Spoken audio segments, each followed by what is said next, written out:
Sud Radio. Samedi et dimanche, 22h minuit. Louis Bénédy, les aventuriers de l'étrange.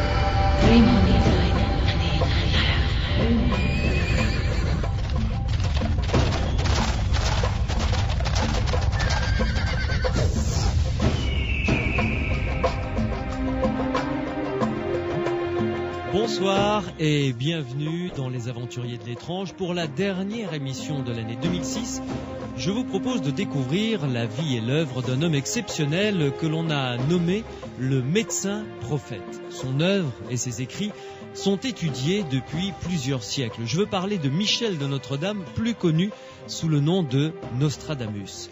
Mon invité ce soir est un spécialiste de la vie de cet auteur si particulier. Michel Chemara, bonsoir. Bonsoir. Alors, vous êtes grand collectionneur de tout ce qui est relatif à Nostradamus, vous êtes également éditeur, vous êtes bibliographe de cet homme.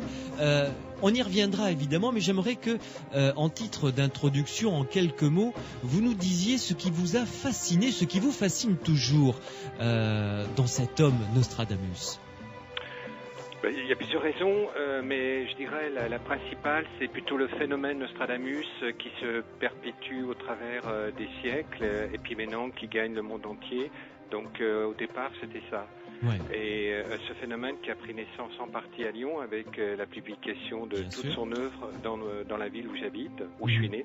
Ouais. Et je trouvais qu'il y avait quelque chose d'intéressant d'analyser, d'essayer de comprendre comment ce phénomène a pu prendre naissance et puis finalement s'accroître d'année en année. Michel Chemara, donc vous allez être notre guide ce soir pour découvrir l'homme que fut Nostradamus et découvrir ses célèbres prophéties, les centuries et puis toutes les facettes de ce personnage ô combien fascinant. Les aventuriers de l'étrange, avec Louis Bénédy sur Sud Radio. Michel Chemara, nous allons dérouler cette émission en suivant les pas de la vie de Nostradamus depuis sa naissance jusqu'à sa mort. Mais revenons un petit peu sur la première question que je vous ai posée, sur ce qui vous fascine dans l'œuvre de cet homme. Il y a, je crois, deux parties peut-être. Il y a l'homme qui était quand même un penseur exceptionnel et visiblement un bon médecin, un humaniste. Et puis il y a celui qui a écrit les centuries. C'est vraiment deux facettes exceptionnelles d'un personnage qui ne l'est pas moins. Oui, tout à fait. Je pense que, mais comme pour chacun d'entre nous, en tout cas pour les personnes les plus connues qui laissent des traces dans l'histoire de l'humanité, c'est vrai qu'il y a l'homme, la vie et l'œuvre. En ce qui concerne l'homme, moi je parlerai plus d'un visionnaire, car je crois, et c'est tout été le travail que je mène depuis 30 ans par rapport aux personnages et surtout aux prophéties, c'est de savoir comment ça peut fonctionner depuis pratiquement 5 siècles à travers le monde entier, malgré les moultes traductions ou autres. Donc c'est vrai qu'il y a un homme aussi, en chair et en os, parce que c'est tellement devenu quelque chose qui nous dépasse les uns les autres, que parfois même, quand je voyage à travers le monde, on met même en doute son existence. Ah bon? Donc, oui, parce que c'est devenu un mythe, le quoi, phénomène. vraiment, ouais. Le phénomène a totalement dépassé l'être humain, et je rappelle donc qu'il est né en 1503, en décembre 1503, à Saint-Rémy-de-Provence, et qu'il est mort en 1566 à Salon de Provence, où se trouve d'ailleurs son tombeau à la collégiale de Saint-Laurent. Oui. Et alors, on va commencer par sa naissance, donc à Saint-Rémy-de-Provence, en 1503. Parlons peut-être pour bien comprendre ce qui va faire Michel de Notre-Dame, c'est sa famille et l'univers dans lequel il est né. Alors, dès le départ, il y a une explication de ce qui va être plus tard. Donc, il naît dans une famille de catholiques qui est fraîchement convertie. Oui, qui était juif avant, oui. C'est une famille juive, du comtat vénessin, installée en Provence depuis de très nombreuses années, sinon depuis plusieurs siècles. Il avait notamment un grand-père, un aïeul, qui était en effet passionné de Kabbale et d'histoire, Bible juive et autres. Et donc il va vivre dans cet univers. Mais très rapidement, en effet, donc la famille va se convertir au catholicisme, mais il gardera, je pense, toute sa vie cette synthèse des trois religions monothéistes, qu'elles soient juives, musulmanes ou chrétiennes. Et moi qui travaille aussi sur, là j'ouvre une grande parenthèse, sur la bibliothèque de Nostradamus, qu'il a détruite. Et donc ce qui m'intéresse aussi, c'était ses influences littéraires, livresques, les rencontres qu'il a pu faire à Agen ou à Lyon ou ailleurs. Bref, donc ce qui est important en effet, parce qu'on me pose souvent la question, je pense que c'est valable aussi pour chacun d'entre nous, lorsqu'on se met à écrire, on subit des influences par rapport évidemment à sa famille et puis aussi par rapport à ce qu'on vit au quotidien. Alors dans une période excessivement troublée, parce que bon, vous l'avez dit, je l'ai dit, il est né en 1503, donc après, différentes pérégrinations. C'est quelqu'un qui va beaucoup bouger, qui va avoir beaucoup de problèmes avec ses différentes femmes. Il va perdre sa première femme, il va perdre ses premiers enfants, il va se marier à plusieurs reprises, il va avoir plusieurs enfants, il va beaucoup voyager en effet à travers ce dont on est sûr, c'est en France. Ce dont on est un peu moins sûr, c'est à travers l'Europe. Mais il y a des choses qui sont incontournables. C'est vrai, par exemple, c'est les études pour devenir médecin à la faculté de Montpellier, où il rencontre entre autres Rabelais, qui va retrouver plus tard à l'Hôtel-Dieu de Lyon, où ils seront tous les deux médecins, où tous les deux d'ailleurs vont laisser un souvenir un peu, un peu discutable, parce que c'est vrai que l'idée qu'on a de la médecine aujourd'hui n'a rien à voir avec celle de la Renaissance, où il y avait un mélange d'abord de pharmacie, de pharmacologie, l'étude bien sûr des astres, parce que entre astrologues, astrophiles, prophètes, tout ça, ça se confond un peu. Et c'est vrai qu'on est aujourd'hui, on raisonne comme des gens du XXIe siècle, avec beaucoup de rationalité, mais à l'époque, les choses étaient beaucoup plus diverses et beaucoup plus fragiles. C'est pour ça que c'est quelqu'un qui était toujours à la limite,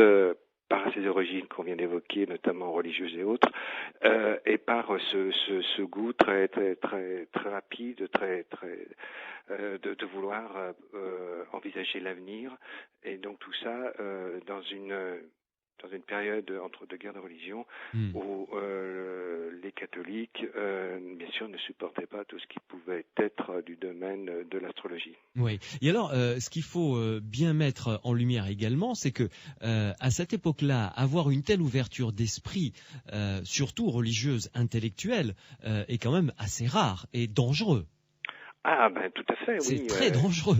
Oui. Je veux dire, il y avait la religion d'État, qui était en général celle des gouvernants de l'époque, du roi ou de la reine de France, en tout cas de la famille royale, et tous ceux, alors évidemment avec la guerre entre les protestants et les catholiques, et je veux dire, je répète, dès qu'on voulait s'amuser, entre guillemets, à vouloir prophétiser l'avenir, je veux dire, on était taxé de sorcellerie très rapidement, et il sera obligé de quitter très rapidement Salon de Provence, où il était venu s'établir, parce que finalement il va rester très peu de temps à Saint-Rémy, et donc il va être obligé de quitter la ville, parce qu'en effet il aura une réputation qu'on dit qu'il sentait le fagot, le fameux fagot, pour le bûcher, qui sous-entend les bûchers qui servaient à brûler les sorciers et les sorcières. Ouais. Et alors est-ce qu'on a une idée de son adolescence? Comment est-ce qu'il était jeune homme? Ce qui fait qu'il est allé vers la médecine. C'est un esprit curieux, un esprit chercheur déjà, qui fait qu'il va aller à Montpellier pour suivre des cours de médecine et devenir médecin. Alors c'est vrai qu'à l'époque, vouloir devenir médecin, c'était une forme d'ouverture sur le monde et comme je l'ai dit, aussi sur des choses qui n'étaient pas tout à fait stabilisées. c'est vrai qu'entre l'astronomie et l'astrologie, les choses se confondaient. C'était aussi, parce que bon, Salon de Provence, Salon en Croc, comme on disait à l'époque, était toute petite, pas un petit village, mais une toute petite ville. Et donc, c'est vrai que il avait besoin de perfectionner son corpus, je dirais, intellectuel et scientifique. Et c'est vrai que la faculté de médecine de Montpellier, qui est la plus ancienne de France, puisqu'elle a été créée au XIVe siècle, il pouvait aussi avoir accès à tout un tas de manuscrits, de courants intellectuels, bien sûr, de courants de rencontres. Il rencontre Guillaume Rondelet, il avait rencontré Scaliger à Agen, etc. Bref, donc il savait qu'il ça allait lui permettre de constituer une espèce de corpus intellectuel et scientifique qui vont beaucoup l'aider plus tard à rédiger ces différents textes, parce que tout le monde parle bien sûr des prophéties ou des centuries, mais il a écrit un ouvrage en 1557 qui s'appelle La paraphrase de Galien, où justement il est assez critique sur la médecine de l'époque. Oui. Et il est aussi, surtout, et on l'oublie souvent, il est l'auteur d'un traité des fardements et des confitures. Voilà. Oui, on en parlera longuement tout à l'heure. Ah oui, tout à fait, parce que ça, c'est tout à fait passionnant. Il a beaucoup écrit, hein. Oui et non, c'est-à-dire que bon, chaque année, il commence dans les années 1550, fin 1540, début 1550, à publier d'abord un almanach chaque année pour l'année qui va suivre. C'est d'abord comme ça qu'il va se faire connaître et qui va expérimenter son don de prédiction. Et plus tard, en effet, il va les réunir et ça va devenir d'abord en 1555, puis en 1557, et plus tard, 2 ans après sa mort, en 1568. Tout ça, ça se passe à Lyon, ce qui va devenir les prophéties. Donc, en dehors des almanachs annuels, des prophéties, il y a le traité des fardements et des confitures, et puis la paraphrase de Galien. Donc c'est une œuvre relativement peu importante, mais évidemment qui résonne énormément maintenant, pratiquement 5 siècles après. Oui, il est parti, il s'est établi notamment à Agen. On va y revenir dans quelques minutes. Vous nous le disiez en introduction, il a beaucoup arpenté la France et on a moins de preuves, mais l'Europe. Pourquoi allait-il comme ça, partait-il? Bon, pour Agen, on sait qu'il a eu des problèmes, Toulouse aussi, mais ça n'a pas été à chaque fois ça. C'était un itinérant? Je pense que quand on est justement, et d'ailleurs il le dit, je crois en préface dans ses prophéties, que vouloir pronostiquer ces choses redoutables. Donc je pense qu'il avait besoin de prendre du recul, prendre, je dirais, de l'altitude au niveau intellectuel. Donc en effet, cette itinérance est tout à fait dans l'esprit de quelqu'un qui sait qu'il va produire une œuvre intellectuelle qui va être redoutable. Donc c'est vrai que cette itinérance, alors il y a 2 choses, hein, je l'ai dit tout à l'heure, en effet il a eu des gros problèmes de famille, mais c'est vrai qu'à l'époque les gens disparaissaient très tôt, notamment les enfants. Les parents perdaient très rapidement leurs propres enfants. Bref, donc il était à la fois confronté au quotidien, d'où ces différents mariages et ces différents enfants, et en même temps il devait prendre énormément de recul pour se ressaisir et s'occuper uniquement de son travail, car je pense qu'il savait très très bien ce qu'il faisait et il savait très très bien quel allait être l'impact de ce qu'il a rédigé et ce qu'il a publié à Lyon pour la première fois en 1555. Oui. Michel Chemara, nous faisons une première pause. On se retrouve dans quelques minutes pour continuer à suivre les traces de la vie de Nostradamus et de ses différents écrits. Tout à l'heure, on parlera évidemment des prophéties, mais je veux d'abord que l'on s'intéresse à la vie de l'homme qui va nous éclairer justement sur les différentes facettes de cet être exceptionnel. Sur Sud Radio, à tout de suite. Des aventuriers de l'étrange. avec Louis Bénédy sur Sud Radio. Mon invité ce soir pour découvrir les différentes facettes d'un homme exceptionnel qu'était Nostradamus. Il s'agit de Michel Chomara, qui est collectionneur de tout ce qui est relatif à Nostradamus, qui est éditeur, bibliographe, tout autour de Nostradamus, bien entendu. Michel Chomara, parlons, si vous le voulez bien, de la période agenèse de Michel de Nostredame. Il y arrive quand, en suivant la Garonne?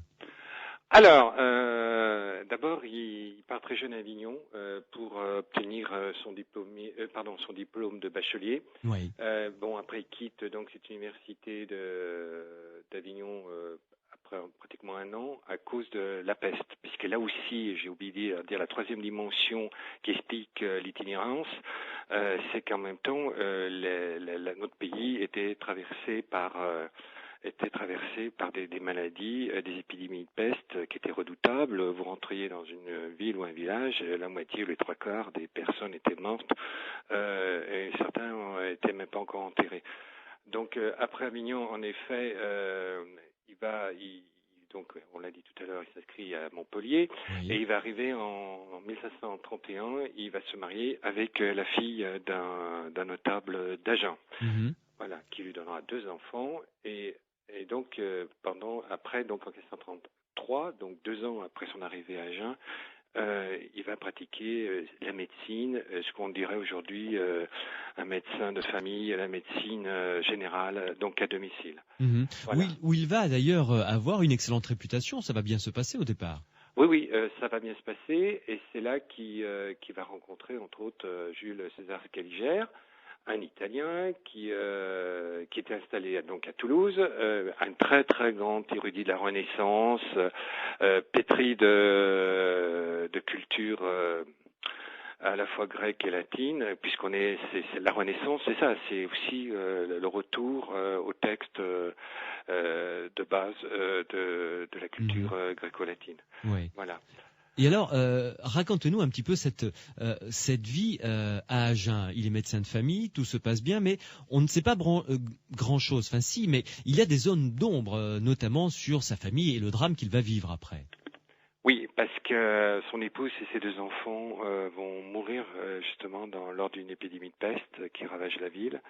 Et puis il y aura aussi l'Inquisition qui est basée. L'Inquisition, on l'oublie un peu, pratiquement pour toute la France, est basée. Le grand inquisiteur est à Toulouse. Donc très rapidement, il est au courant de ce qui. La réputation de Nostradamus est déjà pratiquement faite, assurée, alors qu'il a pas encore publié quoi que ce soit. Mais c'est vrai que le bouche à oreille va faire beaucoup pour sa notoriété. Sa notoriété. Oui. Voilà. Et donc, c'est vrai que c'est la peste, la disparition pratiquement de sa famille qui vont l'obliger à quitter la ville. Et après, donc, c'est là où ça devient un peu plus compliqué parce qu'il va entre 1740 et 1745, en gros, il parcourt toute la France et il va rencontrer, en effet, différentes personnes plus ou moins connues. On le voit à Lyon, à Vienne, à Valence, à Marseille, à Aix-en-Provence, à Arles, etc.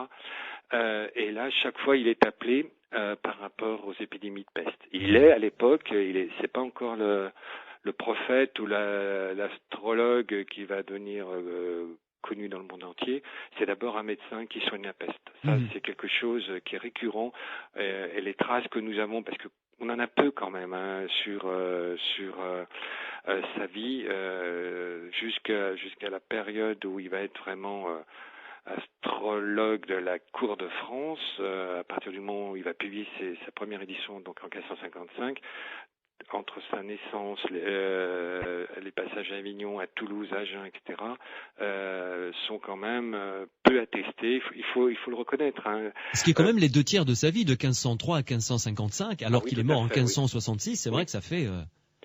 Alors, par exemple, on sait qu'en 1546, il vient à Aix-en-Provence pour expérimenter différents remèdes contre la peste.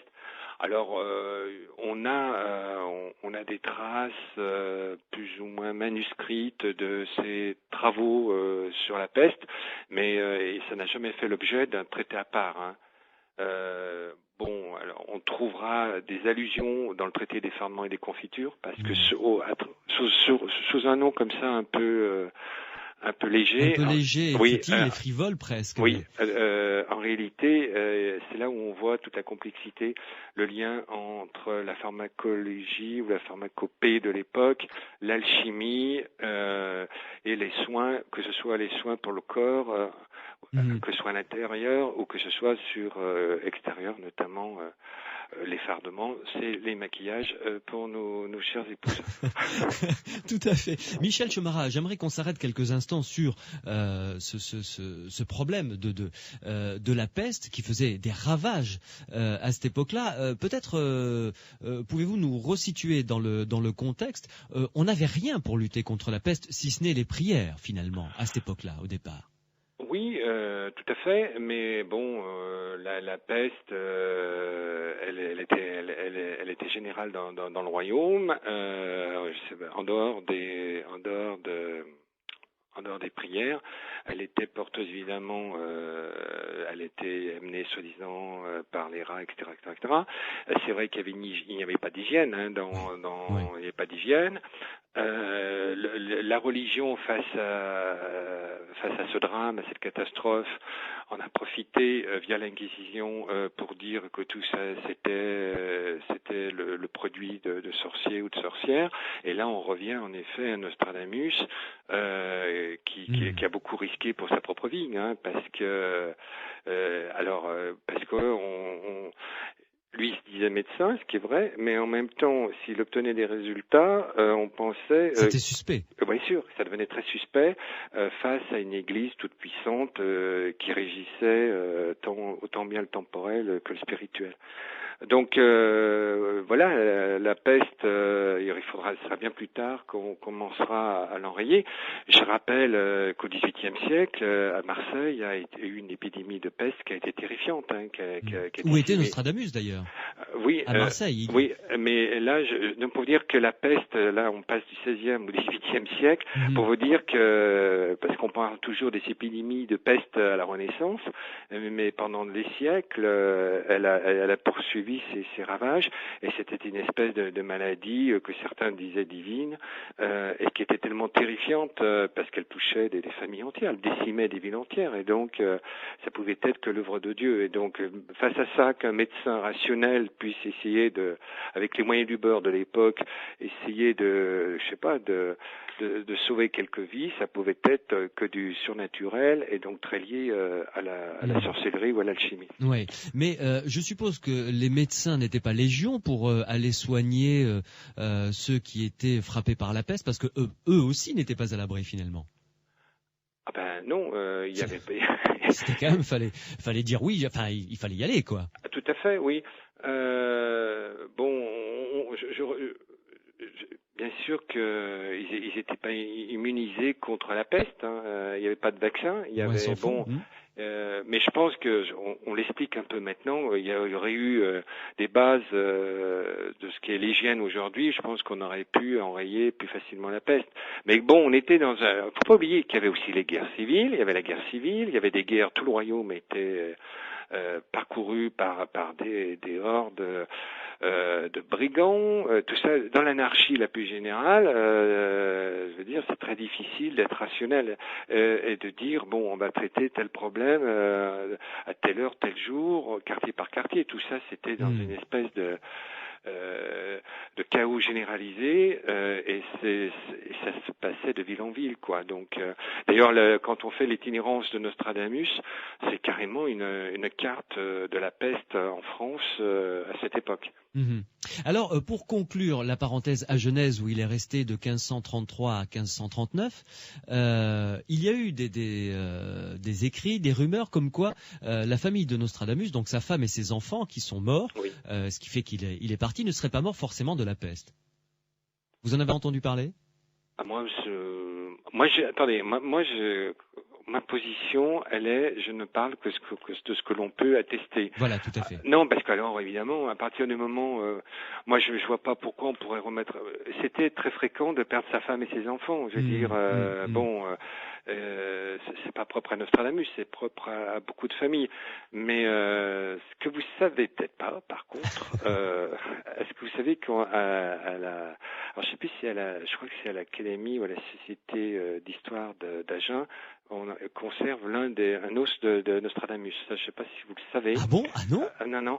Oui, parce que ça, on anticipe peut-être sur la fin de notre rencontre.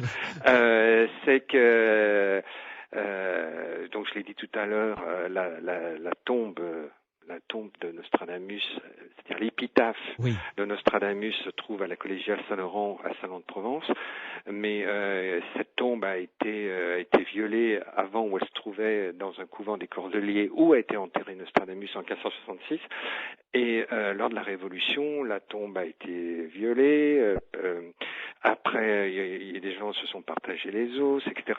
Bon, rien que ça, c'est déjà, on est dans le merveilleux, on est dans l'incroyable, etc. Et il y a eu une dispersion des restes de Nostradamus, et on ne sait plus d'ailleurs pourquoi, mais je crois que c'est un Salonnais qui était plus ou moins érudit.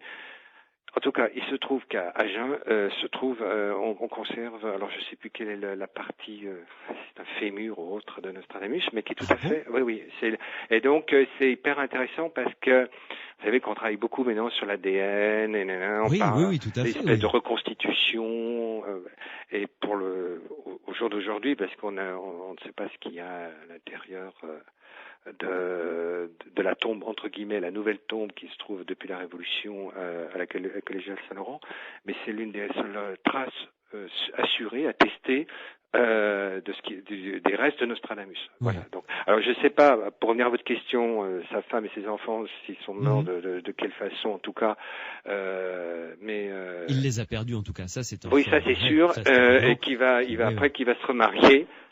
Voilà. D'accord.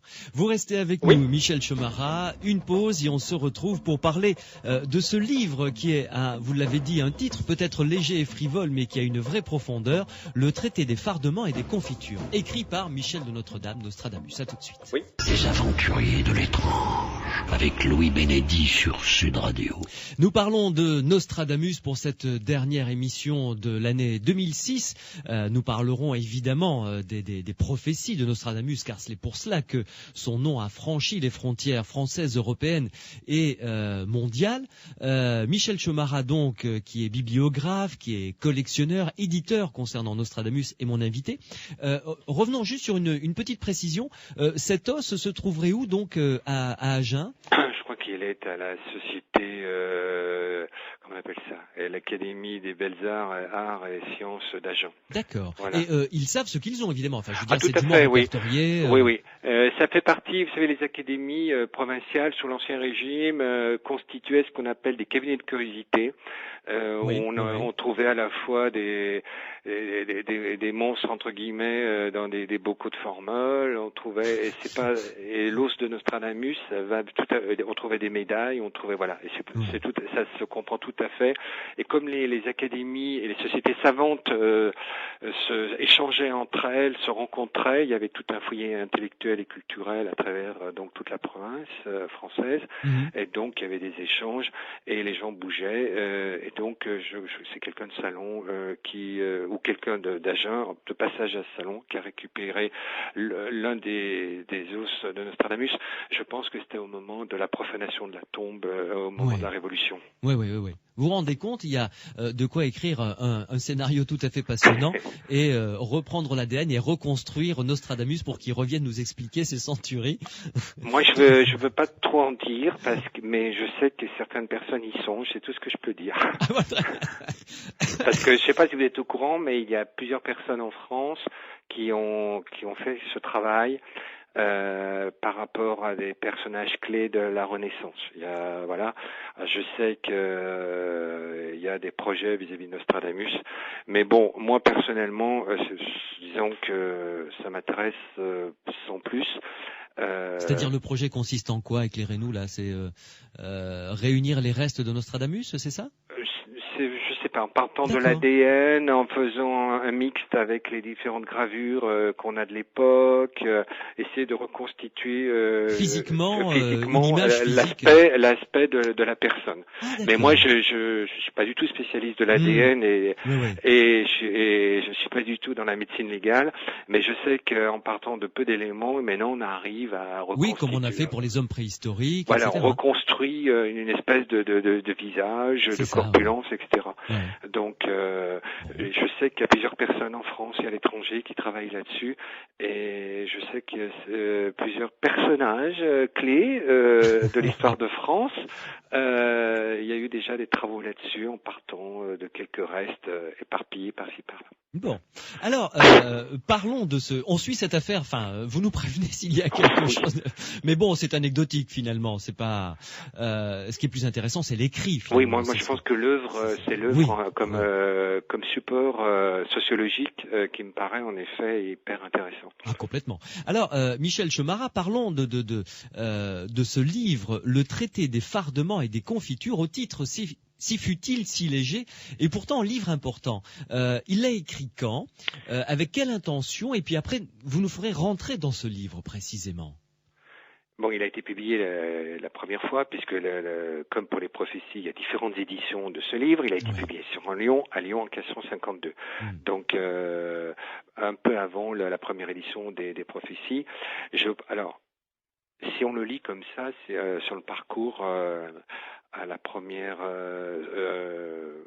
de manière superficielle, comme ça. Oui, ou disons sans arrière-pensée. Alors c'est difficile de pas d'avoir d'arrière-pensée quand on lit Nostradamus. Tout ça est très léger, en effet, notamment la partie confiture. Je vous signale d'ailleurs que plusieurs pâtissiers, notamment de Salon de Provence, ont fabriqué les différentes confitures de Nostradamus telles qu'elles sont écrites dans son traité. Et elles sont bonnes ? Elles sont hyper sucrées. Bon, mais ça c'est la première lecture, très rapide, première vision. Après, on va dans des choses un peu plus complexes, et c'est là qu'on s'aperçoit qu'est-ce que voulait faire Nostradamus. C'est vrai, comme je l'ai dit tout à l'heure, lorsqu'on était... Parce que médecin, on était en même temps apothicaire. Hein. Les études à Montpellier, on faisait les deux. Hein. On était à la fois pharmacien et médecin.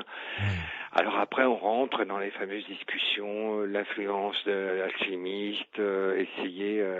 Alors, pour revenir au traité des fardements des confitures, on trouve énormément de choses. On trouve même l'ancêtre du Viagra, filtre d'amour. Alors, autant j'ai expérimenté les confitures, j'ai pas encore expérimenté le filtre d'amour. J'en ai pas besoin pour le moment, mais donc... mais enfin, il en a trouvé un visiblement, quoi. Enfin, oui. Donc c'est un... Comme vous dites, sous l'aspect un peu léger du titre, les fardements et les confitures, je pense que c'est plus proche de la médecine que uniquement un ensemble de recettes de cuisine. Mais c'est un livre qui a eu beaucoup de succès, y compris de nos jours, du reste. Alors, ce qui est intéressant, c'est qu'il a été traduit en allemand, en italien, du vivant de Nostradamus, et c'était un livre vraiment de cuisine. Pourquoi je dis ça ? Parce que la ville de Lyon, la bibliothèque de Lyon en a acheté un. Les exemplaires aujourd'hui sont très rares, et pour cause, puisqu'ils n'étaient pas appelés à être conservés. Et donc l'exemplaire de la bibliothèque de Lyon, il a été énormément manipulé par des cuisiniers, des cuisinières, des hommes et des femmes qui voulaient expérimenter les recettes. Et donc il est très usagé, et entre autres il lui manque une page. La plupart des exemplaires qui nous proviennent jusqu'à nos jours sont souvent incomplets, parce que les gens déchiraient la page et la mettaient au-dessus de la casserole. Voilà, tout à fait. Oui. Donc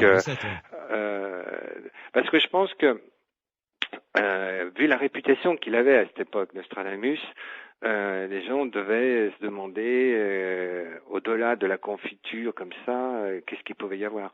Mais c'est un livre de médecine. C'est considéré, d'ailleurs, dans toutes les bibliographies médicales, on met le traité des fardements et des confitures de Nostradamus, puisque là, on voit bien le côté, j'irais plus le côté, bien sûr, médecin, pharmacien, apothicaire, voire peut-être alchimiste. Mais alors là, on rentre en effet dans toute... le Nostradamus sulfureux qui plaît à beaucoup de gens, quoi. Je veux dire, même les choses qui peuvent pas. Moi, à l'époque, c'est courant, quoi. Je veux dire, évidemment, aujourd'hui, on fait des études soit de pharmacie, soit de médecine, et bien sûr, on fait pas de l'alchimie.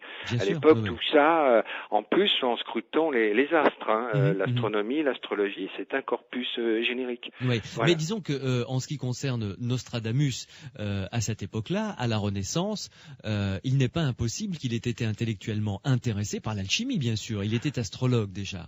Oui, en plus, bon, quand on connaît un peu ses lectures, parce qu'il y a quelques livres qui ont échappé, alors ça va vous plaire. Non, on a parlé des os, en tout cas des restes du corps de Nostradamus, mais il se trouve qu'il y a quelques livres qui ont appartenu à Nostradamus qui ont échappé au feu, parce que il le dit dans la préface à son fils César, dans l'édition de ses prophéties. Il dit qu'en effet, c'est tenter le diable, quoi, de faire ce qu'il va faire. Il dit entre autres qu'il a brûlé toute sa bibliothèque. D'ailleurs que ça a provoqué des lueurs, des flammes de différentes couleurs. Moi, j'ai fait toute une étude là-dessus parce que donc ça sous-entend que c'était plutôt la pigmentation des manuscrits qui devaient être plus ou moins illuminés et lorsqu'ils brûlaient, dégageaient peut-être des flammes colorées. Et donc, il y a plusieurs livres qui ont échappé. En tout cas, la Bibliothèque de Lyon, entre autres, nous avons un de ces livres. Et ce qui est intéressant, c'est que c'est un livre l'auteur s'appelle Alcabisius, qui est un astrologue arabe, et donc qui a sans doute énormément influencé Nostradamus, puisque c'est un livre qui est beaucoup antérieur, bien sûr, à la publication des prophéties. Et donc, on retrouve, on l'a dit tout à l'heure aussi, une espèce de mixte entre les différentes religions et aussi un mixte entre les différentes sciences. Et donc, je pense, moi, le génie de Nostradamus, c'est qu'il a pu faire la synthèse de tout ça. Et moi, je pense, en effet, si ça marche dans le monde entier, c'est que c'est ça son génie. C'est cet esprit de synthèse, cette volonté de synthèse, qui est pas évident, parce qu'en général, on parle, sans jeu de mots, uniquement pour sa propre chapelle. Si on est catholique, on parle pour les catholiques ou pour les chrétiens, ainsi de suite. Lui, il est au-dessus. Alors, c'est vrai que je viens de parler de cette littérature, des textes qui viennent de la culture arabe. Lui-même, donc sa famille, il y avait des ascendances juives. Il est devenu catholique. Etc. Et même pas au niveau, en effet, de ses influences par rapport à l'aspect médecin, là aussi, on trouve en effet une synthèse. Et je pense que dans le traité des confitures, un peu comme pour les prophéties, il y a peut-être plusieurs façons de lire ces différents textes. C'est-à-dire, moi, je pense qu'il y a aussi, j'ai oublié peut-être le principal, c'est aussi un poète. N'oublions pas que le français le français tel qu'on le parle aujourd'hui commence à se stabiliser, et donc c'est aussi les quatrains de Nostradamus. Donc un quatrain c'est 4 vers, une centurie c'est égal 100 quatrains. Prophétie ou centurie, c'est la même chose. Et je veux dire, quand on lit certains quatrains de Nostradamus, c'est de la très belle poésie, quoi. Je veux dire, donc tout est réuni dans le fond comme dans la forme, pour que ça plaise d'abord à un public français à l'époque, et après ça va conquérir le monde entier via et malgré les traductions différentes. Alors, vous allez nous expliquer un mot important dans la vie de Nostradamus, la pronostication. Une pronostication, c'est quoi ? C'est pronostiquer, c'est prévoir, tout simplement, parce que prévoir, prédiction, pronostication, c'est les mêmes origines, c'est anticiper le futur. Donc c'est l'ancêtre du calendrier des postes. L'almanach. Oui, l'almanach, les almanachs aux pronostications, c'est la même chose. Il a d'ailleurs Nostradamus, des fois ça s'appelait almanach. Il a selon les années, par exemple le dernier almanach, celui pour 1566, l'année où il va mourir, c'est un almanach, c'est plus une pronostication. Mais ça, peu importe, c'est prévoir, je dirais plutôt envisager l'avenir, en tout cas l'année qui va suivre, l'année à venir. Ouais. Voilà, donc c'est vrai que quand on rentre dans le contenu, il y a beaucoup de généralités. D'ailleurs, depuis, il y a toujours eu beaucoup de généralités, y compris dans les différents almanachs ou calendriers de la Poste. Mais c'est vrai que dans le calendrier de la Poste aujourd'hui, je crois qu'il y a plus de volonté de pronostiquer. Il vaut mieux, à mon avis. Mais c'est vrai qu'en plus, on a peu d'éléments. En tout cas, on en a au niveau historique, mais au niveau climatique, on en a très peu pour pouvoir essayer de comparer ce qu'annonçait Nostradamus. Ouais. Mais quand on rentre, ce qui est le cas, alors. Là aussi, ça devient très compliqué. Les almanachs de Nostradamus ou pronostications de Nostradamus n'étaient pas appelés pour être conservés, puisque c'était imprimé sur un mauvais papier. Ça devait durer. Juste l'année qui concernait. Voilà, c'était manipulé par les personnes, et donc on en a très très peu d'exemplaires. Quand on en connaît un. On a l'apparition découvert dans les plats de reliure, les reliures de livres. Ça servait à rembourrer les couvertures. Oui, d'accord. Donc tout ça, c'est très très parcellaire, c'est très fragmentaire. Parce que c'est vrai que quand on travaille comme moi depuis 30 ans par rapport à Nostradamus, je veux dire, il faut y consacrer un temps fou, parce que il nous reste très peu de choses. Alors, ça se présente comment, un almanach ou une pronostication pour une année entière? Ça se présentait comment quand il les écrivait? Enfin, quand on le feuilletait, il y avait une page où il y avait plusieurs jours. Voilà, il y a les différents mois. Alors, il y avait un mélange entre le calendrier et bien sûr les signes du zodiaque, etc. Et il y avait souvent au départ des fois des généralités concernant la vie politique. En général, il y avait une dédicace au roi ou aux reine de France ou un seigneur. Par exemple, on a l'almanach pour 1557 où il le dédie à un seigneur lyonnais qui s'appelle Guillaume de Gadagne qui l'a hébergé l'année précédente. Et donc en 1557, c'est hyper important puisque c'est la deuxième édition des prophéties. Au début, il y a une dédicace à un puissant ou à une puissante. Après, il y a c'est divisé, par saison, souvent par saison, avec des généralités à la fois politiques et climatiques, astrologiques. Et après, on retrouve le calendrier en 12 mois. Voilà, avec les lunes, etc. Et parfois les marées. Mais tout ça, c'est très archaïque. C'est très. Je pense que moi, j'ai oublié aussi une chose de dire. Nostradamus, c'est aussi un écrivain de littérature populaire. Les almanachs, c'était des choses qui étaient éditées à des milliers d'exemplaires. C'était diffusé par des colporteurs, comme les prophéties par la suite. Donc, faut pas oublier cet aspect-là de Nostradamus. C'est un auteur de littérature populaire. Pourquoi je dis ça?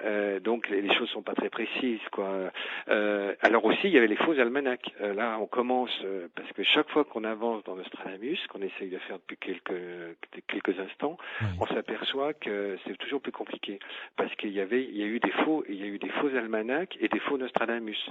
Il y avait par exemple Archidamus, il y avait des almanachs signés Archidamus, ou alors le fils de Nostradamus, etc. Parce qu'après, c'est devenu un tel succès, comme aujourd'hui, vous aviez plein de contrefaçons.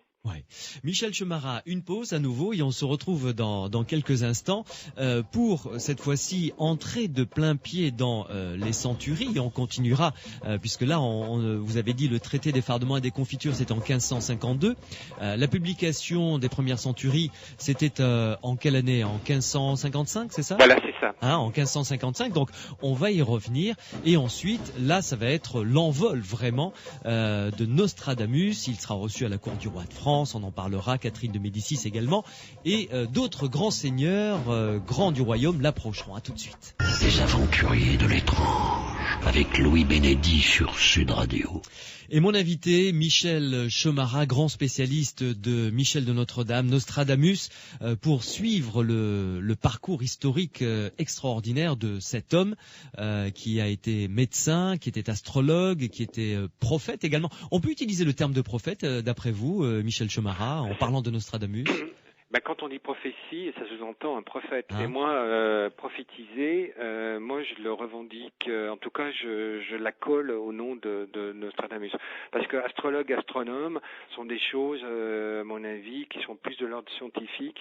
Prophétiser, c'est une dimension bien sûr universaliste, universelle, pour le monde entier et pour jusqu'à la fin de l'humanité, quoi. Donc non, d'ailleurs prophétie, c'est les prophéties, hein, c'est les prophéties de Michel Nostradamus. Donc qui dit prophétie dit derrière, et c'est lui qui a donné ce nom, hein. Donc ça veut bien dire c'est le travail, c'est la production d'un prophète. Ouais.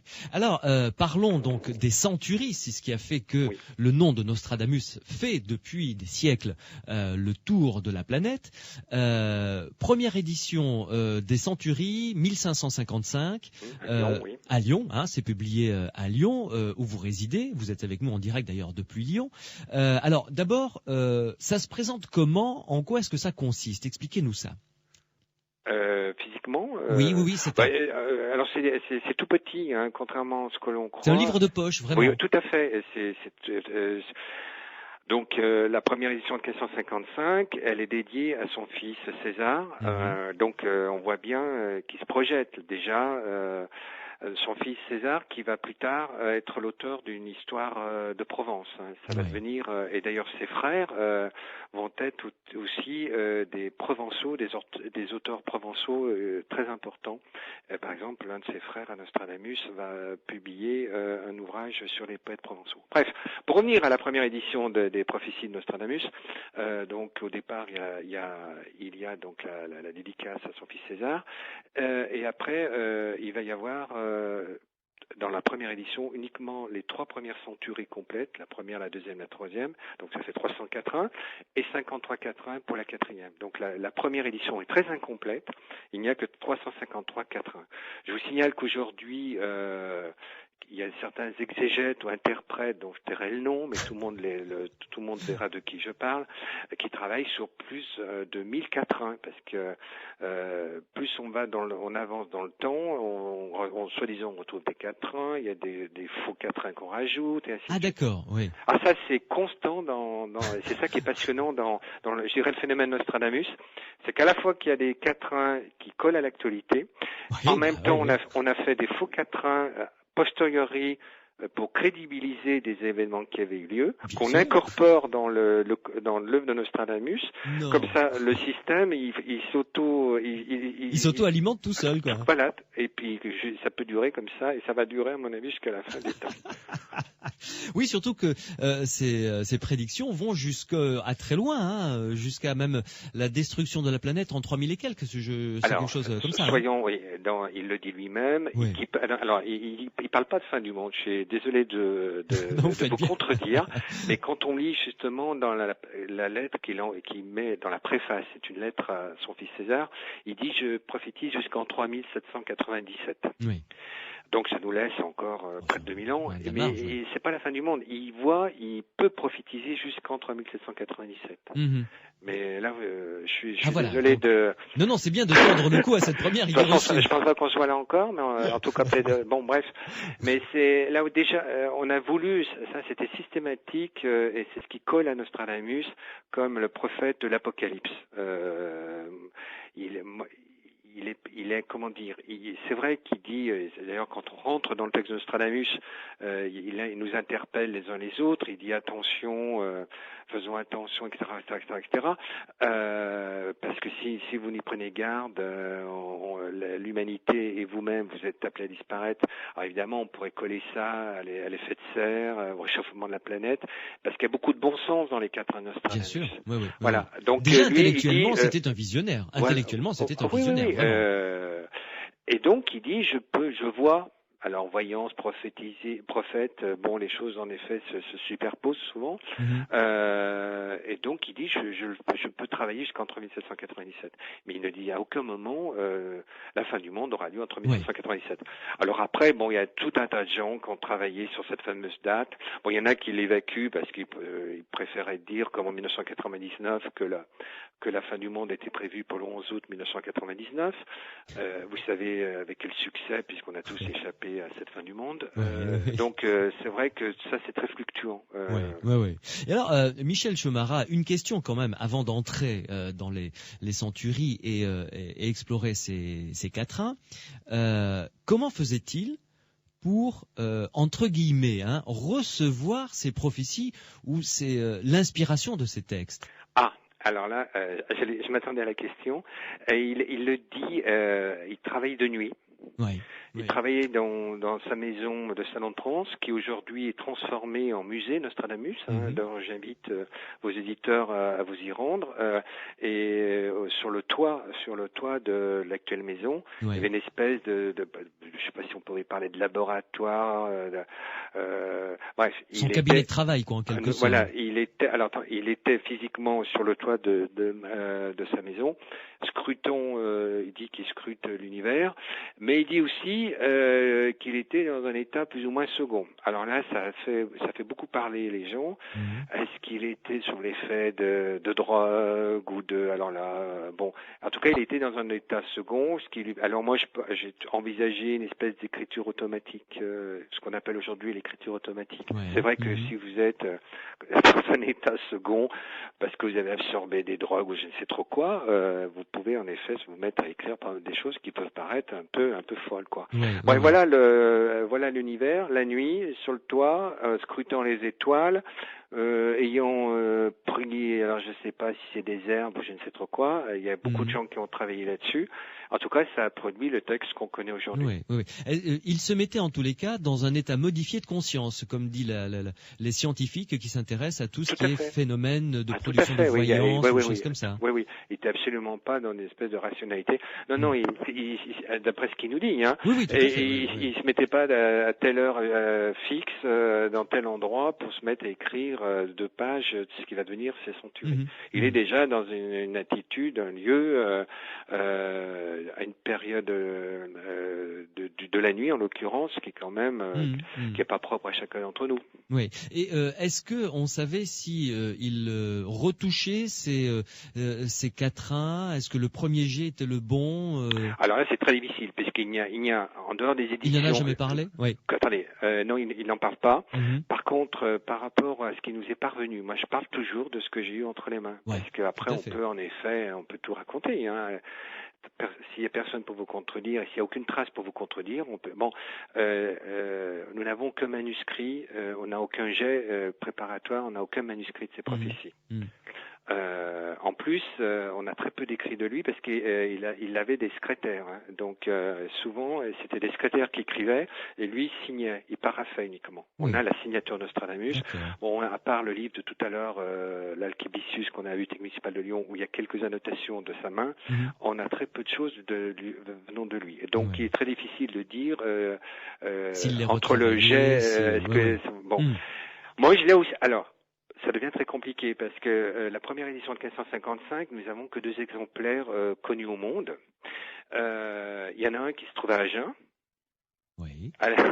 On a de la chance ici. Oui, à la Bibliothèque municipale d'Agen, dans le fond Rochegude. Et l'autre se trouve à la Bibliothèque de Vienne, en Autriche. Et c'est dès le départ, là aussi, dès que vous avancez, et j'étais hyper content parce que jusqu'à une trentaine d'années, on n'avait aucun exemplaire connu au monde et on pensait même que ça n'avait jamais existé. Je ne sais pas si vous voyez le travail qui a été fait. Ah oui, c'était quand on revoit les gens qui ont écrit au 19e siècle, au 18e siècle, tout ça c'était de l'ordre du mythe. Et moi, mon rôle, ça a été d'attester chaque fois. Quand vous comparez les 2 exemplaires d'Agen et de Vienne, on s'aperçoit qu'une partie est différente. Pour essayer de répondre à votre question, il y a des variantes. Alors, est-ce que c'est des variantes qui ont été faites volontairement par Nostradamus, en cours de tirage? Tout ça, ça se passe à Lyon. Et pour répondre à votre question, il y a une hypothèse qui malgré, on pense même que Nostradamus, parce que quand on lit à haute voix ces prophéties, on se demande si elles n'ont pas été dictées oralement, c'est-à-dire ne passant pas par un écrit, par un support écrit. Est-ce qu'il n'a pas dit oralement ces prophéties à un typographe qui lui les composait?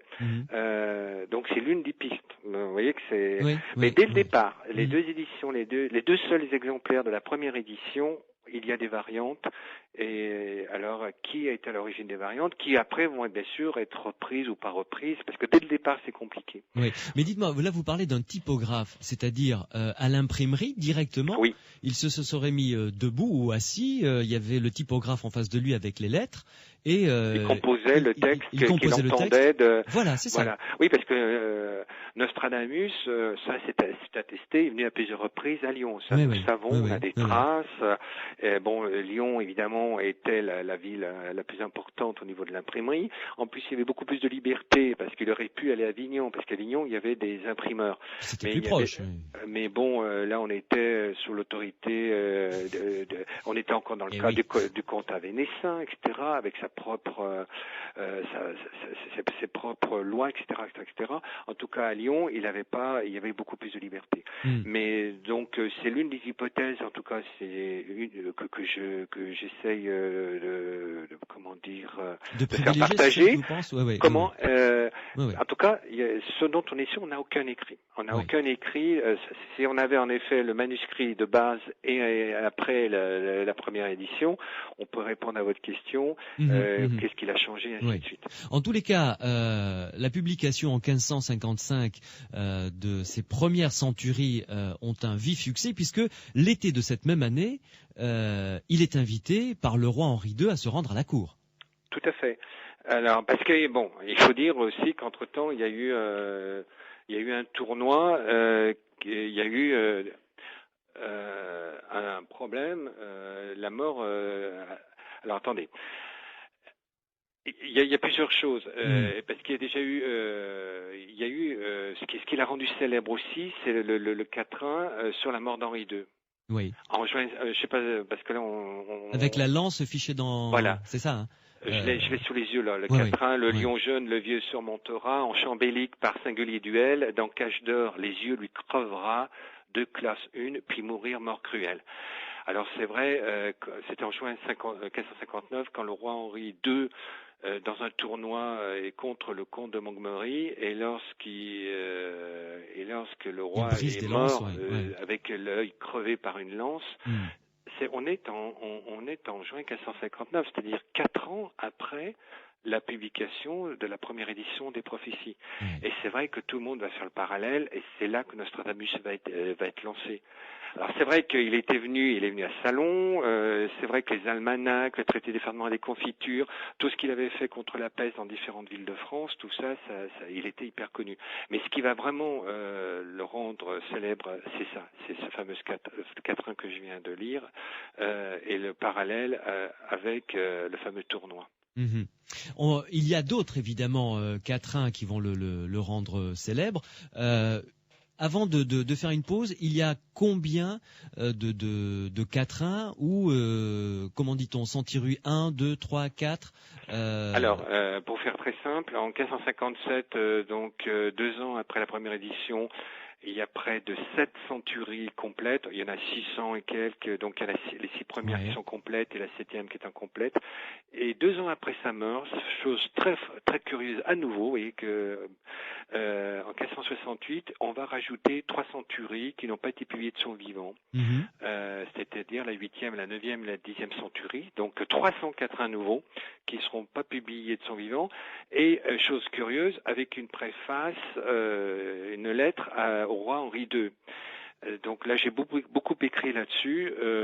Pourquoi alors il a peut-être entendu, en effet, comme le roi Henri II est mort dans le fameux tournoi qu'il avait plus ou moins prévu, en tout cas prévu 4 années avant, il s'est peut-être trouvé responsable, et on a peut-être attendu que lui-même à son tour disparaisse pour publier cette lettre à Henri II qui ouvre les 7e, les 8e, 9e et 10e centuries pour arriver à un corpus d'un millier de quatrains, pour répondre à votre question. Bien. Michel Chemara, une pause et on se retrouve pour cette fois-ci explorer les centuries de Nostradamus et découvrir ce qu'il a pu prévoir, puisque depuis 1566, date de sa mort, jusqu'à 2007, le nombre de quatrains, on peut faire peut-être des rapprochements ou tordre le cou à d'autres idées reçues, comme par exemple ce que vous avez fait à l'instant, Nostradamus, ça n'est pas un prophète apocalyptique. Pas du tout. Il ne l'a jamais prévu. Donc ça, c'était une bonne chose. On va y revenir sur Sud Radio dans quelques instants. Les aventuriers de l'étrange avec Louis Bénédy sur Sud Radio. Et j'ai le grand plaisir donc de conclure cette année 2006 avec Michel Chomara et Nostradamus. Michel Chomara qui est bibliographe, éditeur, grand collectionneur de tout ce qui concerne Nostradamus. Et nous allons parler maintenant des centuries. Michel Chomara, vous nous avez expliqué ce dont il s'agit, comment est-ce que elles se composent, donc sous forme de quatrains. Comment est-ce que Nostradamus les recueillait. Alors, je suppose que, évidemment, parmi tous ces quatrains, toutes ces prophéties, il y en a plusieurs qui posent question. Depuis 1566, date de la mort de Nostradamus, jusqu'à maintenant, toute cette période a été prophétisée par Nostradamus, n'est-ce pas? Alors, Nostradamus, ça fonctionne toujours a posteriori, jamais a priori. C'est vrai que lorsqu'on l'a vu par exemple le 11 septembre 2001, on l'a vu pratiquement à chaque siècle, vous avez un ou deux quatrains qui ont bien sûr été publiés au XVIe siècle, qui collent à des événements postérieurs. Voilà. Alors, c'est-à-dire on ne peut pas, à moins d'être vraiment clairvoyant comme lui, pouvoir décrypter sa manière d'écrire. Non, et justement, c'est tout la complexité et ce qui fait le fonctionnement, je dirais, du système Nostradamus. Et c'est toujours a posteriori. Alors, je sais pas. Rappelez-vous du fameux quatrain, souverain pontife, garde-toi je vais de mémoire. Hein. Oui. Souverain pontife, garde-toi de t'approcher de la ville, car aux deux fleuves, au moment où refleurira la rose. Tout le monde, au moment de l'élection de François Mitterrand le 10 mai 81, tout le monde et la tentative d'assassinat du pape Jean-Paul II à Rome, donc 3 jours, donc le 13 mai 81, tout le monde a pensé que ce quatrain collait à l'événement.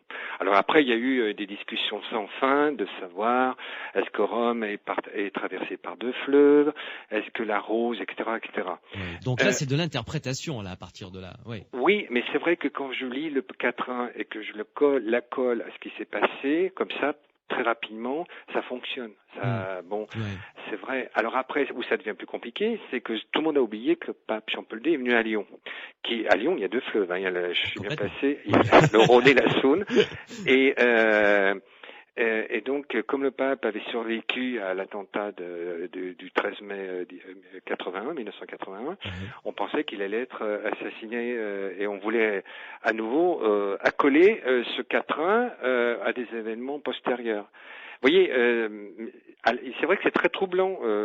Il y a énormément de quatrains comme ça. Il y a le fameux quatrain sur la fuite à Varennes. Alors, racontez-le nous, justement. Je ne l'ai pas en tête, mais c'est vrai que dans le quatrain, on trouve le mot Varennes, on trouve le mot Capet, et c'est vrai que... Là, c'est plus clair, déjà. Là, c'est vraiment... Alors, où ça devient plus compliqué, chaque fois j'essaye de mettre, de raisonner mes auditeurs et mes gens qui sont en face de moi, parce que c'est vrai autrement on est dans le merveilleux, on est dans le, et puis, moi je suis pas du tout le style à faire peur, ou je veux pas entretenir le grand frisson, quoi, parce que je crois que ce serait pas sincère, et je pense, si j'ai survécu à énormément de choses, parce que,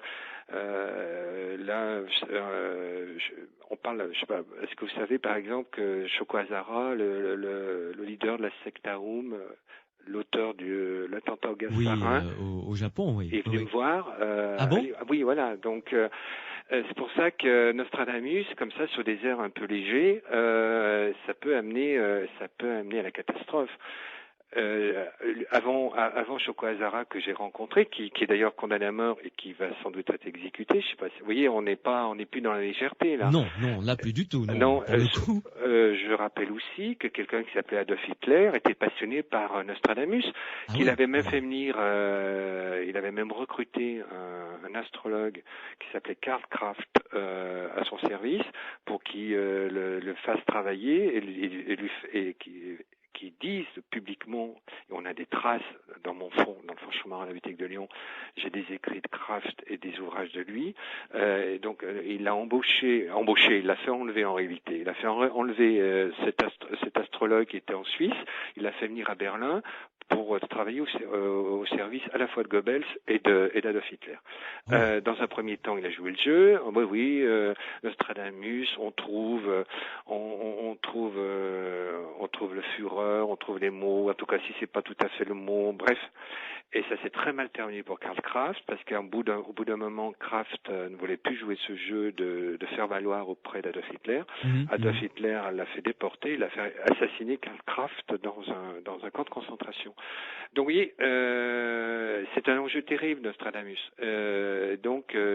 Quand on a une certaine expertise, et ce qui est mon cas, je pense, il faut quand même ramener les choses à leur juste proportion. Pourquoi je dis ça? Parce que pour revenir à l'interprétation des quatrains a posteriori, c'est vrai qu'on peut le génie aussi de Nostradamus, c'est de faire ces quatrains avec des mots qui ont différents sens possibles.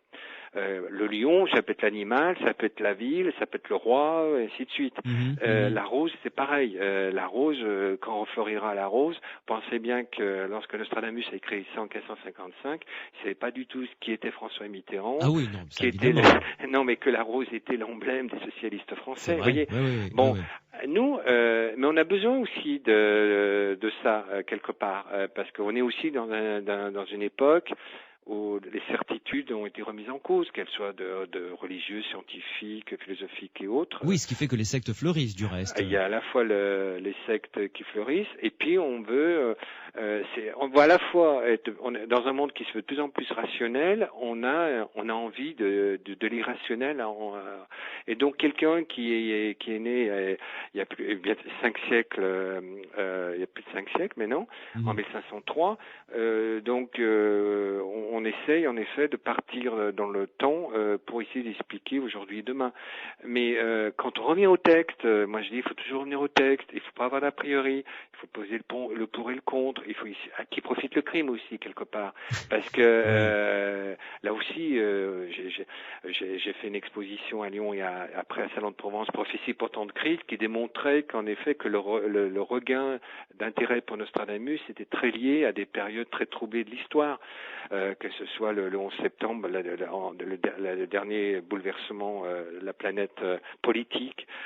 Alors là, on est arrivé très loin, puisque les Américains, qui bien sûr, soi-disant, ne pouvaient pas prévoir ça, se sont amusés à faire des faux quatrains. Alors, ils ont pris des morceaux de différents quatrains pour en faire un qui colle par rapport au 11 septembre. Et et l'attentat des tours jumelles, oui. Des Twins, oui. Voilà. Oui. Donc, je l'ai sous les yeux. Vous voulez que je le lise d'ailleurs? Allez, Voilà. Alors ça c'est ce que je vais lire, c'est le texte reconstitué, qui dit donc: dans l'année du nouveau siècle et 9 mois, du ciel viendra un grand roi de la terreur. Le ciel brûlera au 45e degré. Le feu approche de la grande nouvelle ville. Dans la ville de York, il y aura un grand effondrement. 2 frères jumeaux déchirés par le chaos, tandis que la forteresse tombe, le grand chef succombera. La 3e grande guerre commencera quand la grande ville brûle. Et en fait, ce texte a été totalement reconstitué. Oui, mais ça, c'est pas nouveau. Mais ce qui m'a étonné de la part des Américains, ça prouve. Alors, c'est vrai que quand on maîtrise pas le français de Nostradamus de l'époque, parce qu'il y a des quatrains, il y a des vrais quatrains Nostradamus où il parle de 2 tours, etc., qui auraient qu'on pourrait raccrocher à ce qui s'est passé le 11 septembre. Mais là, ils ont été tellement, c'est vrai que ça a été un tel choc dans la précipitation et via le net, parce qu'il y a le phénomène Internet maintenant. Donc dans les heures qui ont suivi, il y a eu un bricolage sur le net. Moi j'ai vécu ça en direct, parce qu'on m'a énormément interrogé là-dessus. Et ce qui était intéressant face à un événement aussi dramatique, quel était l'écho de Nostradamus. Et plutôt de prendre le temps, et c'est là où j'étais un peu de plus en plus étonné. Je répète, il y avait des quatrains mais c'est pas mon rôle de faire l'interprétation. Je me refuse à ça, de faire l'exégèse de Nostradamus. Il y a des milliers de personnes qui ont fait ça. Et moi, j'essaye d'être un peu le gardien du temple, c'est-à-dire à la fois des textes, faire le tri entre les vrais et les faux, de dire voilà tel ouvrage ou telle chose se trouve à tel endroit, etc., etc. Ça suffit déjà à mon bonheur. Après, mais là, ils m'ont vraiment étonné les Américains mais je pense que c'est dans l'affolement général. Et puis puis c'est peut-être l'idée qu'ils ont Nostradamus, que finalement c'était un tel montage, c'est un montage continuel depuis 455, ce qui est en partie vrai, puisqu'il y a des fausses éditions, il y a des faux lieux d'édition. Par exemple, vous avez énormément de fois Lyon comme lieu d'édition, alors que c'est pas du tout Lyon. Vous avez par exemple l'année 1568 qui apparaît, ou 1566, la date de sa mort, sur des éditions qui ont été publiées 2 siècles après, au XVIIIe. Ça, je peux les démontrer sans problème. Mais à l'époque, les gens pensaient en effet que ça avait été fait peu de temps avant la mort de Nostradamus. Et ce genre de détournement participe à l'entretien de l'image sulfureuse de Nostradamus. C'est-à-dire, oui et non, ça contribue d'abord, au contraire, à la crédibilité de Nostradamus, parce que là, nous, on est en train de démonter, on a du temps pour dire, en effet, voilà, c'est un quatrain ce que j'appelle, moi, les quatrains de circonstances, c'est-à-dire des choses qui sont faites toutes pièces, par peu de temps après un événement tragique. Mais les gens disent comme ça, vous savez, surtout à notre époque où tout va très vite, une info chasse une autre info. Bon, ils ont entendu Nostradamus le 11 septembre. On fait un micro-trottoir. Je suis sûr qu'il y a beaucoup de gens qui disent oui, le 11 septembre a été prévu par Nostradamus. Ils prennent pas le temps de ce que nous on est en train de faire et par exemple de démonter que c'est un quatrain qui a été bricolé de toutes pièces. Voilà, mais ça s'explique parce que je veux dire, vu de la part d'un Américain qui est complètement bouleversé par ce qu'il est en train de vivre, piochant comme ça dans même l'œuvre originale Nostradamus, il peut en effet faire ce que j'appelle un vrai faux quatrain, quoi. Et après, il a sa propre vie. Parce que chaque année, il y a des éditions de Nostradamus qui sont publiées et qui incorporent alors il y a du tri sélectif, c'est-à-dire des fois il y a des vrais quatrains qu'on enlève, on remplace par un faux quatrain qui a été réalisé pour tel ou tel événement. Mais c'est de l'escroquerie, ça. Oui, mais c'est bien ça que j'essaye d'expliquer. Mais mais je pense que les gens, c'est très très curieux. Ils ont besoin à la fois. Je me rappelle le 11 août au moment de l'éclipse, parce que on avait fait un lien avec Nostradamus et la fin du monde. Les gens étaient à la fois émerveillés, mais en même temps, en gros, ils me demandaient, Monsieur Chomara, vous qui savez tout, etc. Est-ce qu'on va tous mourir? Il y avait un côté bourreau encore 5 minutes, quoi. Mais bon, c'est le fonctionnement humain, quoi. Je veux dire, mais on trouve ça dans l'Apocalypse, on trouve ça, c'est toute l'interrogation par rapport à la mort en tant qu'individu et en tant que collectivité, une société qui disparaît ou une planète qui peut disparaître. Donc, on veut à la fois savoir. Et en même temps, on est prêt à prendre pour argent comptant n'importe quoi que n'importe quel fou ou fumiste a fait. Chocohazara, je connais bien ce que je suis en train de dire, je peux l'attester puisque Chocohazara est venu me voir en 1989. Et lui, celui qui a perpétué cet attentat, au gaz. Qui va faire l'attentat de Tokyo en 1995, donc 6 ans après. Dans sa tête, il savait qu'il allait avoir 10 ans après 1999, et pour lui, dans sa tête, il avait mal digéré, entre guillemets, des traductions, parce que Nostradamus, je suis allé plusieurs fois au Japon, les gens qui lisent Nostradamus en langue japonaise, ça passe par une traduction anglaise du texte français original. Je ne sais pas si vous voyez après, bref. Et donc lui, il s'était mis dans la tête que ça allait être la fin du monde en 1999, et fin du monde pour fin du monde, il s'est dit, c'est moi, Chocohazara, je suis maître du monde, c'est moi qui fera la fin du monde, c'est moi en toute pièce qui va donc provoquer cette fin du monde. Voilà. Donc vous voyez... Mais il vous a paru sensé, il vous a pas parlé de ça, j'imagine, quand il est venu vous voir. Oui et non. C'est très compliqué. Là, ça serait une émission à part entière, ça. Oui. C'est pour montrer que Nostradamus, à mon niveau, c'est pas évident. C'est vrai que toutes les personnes qui sont un peu déséquilibrées, qui ont des problèmes au quotidien, leaders de sectes, gourous, ou tout ce que vous voulez, ou dictateurs, peuvent récupérer Nostradamus. Mais pour revenir à Chocohazara, à l'époque, c'était donc en 89, je venais de créer les Amis Nostradamus et je venais de publier la première édition, rééditer la première édition de 455. Et donc lui, il venait à Lyon pour se faire adouber par le grand spécialiste que j'étais. En tout cas, il me perçait comme ça, quoi.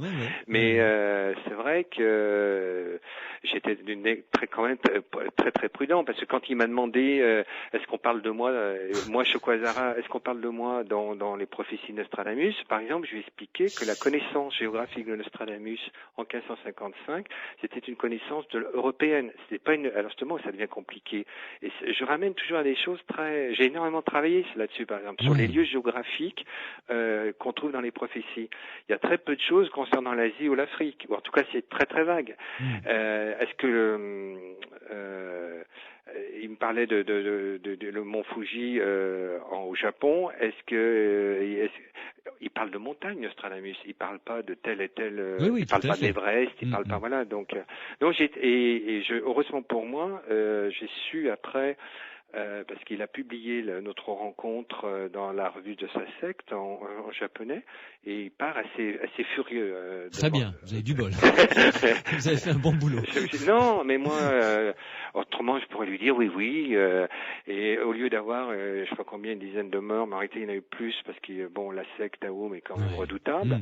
En tout cas, il avait du sarin pour tuer, je sais plus, parce que quand je suis allé au Japon, tout de suite après l'attentat, il avait du sarin pour tuer plusieurs millions de personnes, quoi. Ah oui. Vous imaginez, me disant on pourrait continuer, c'est même aller plus loin.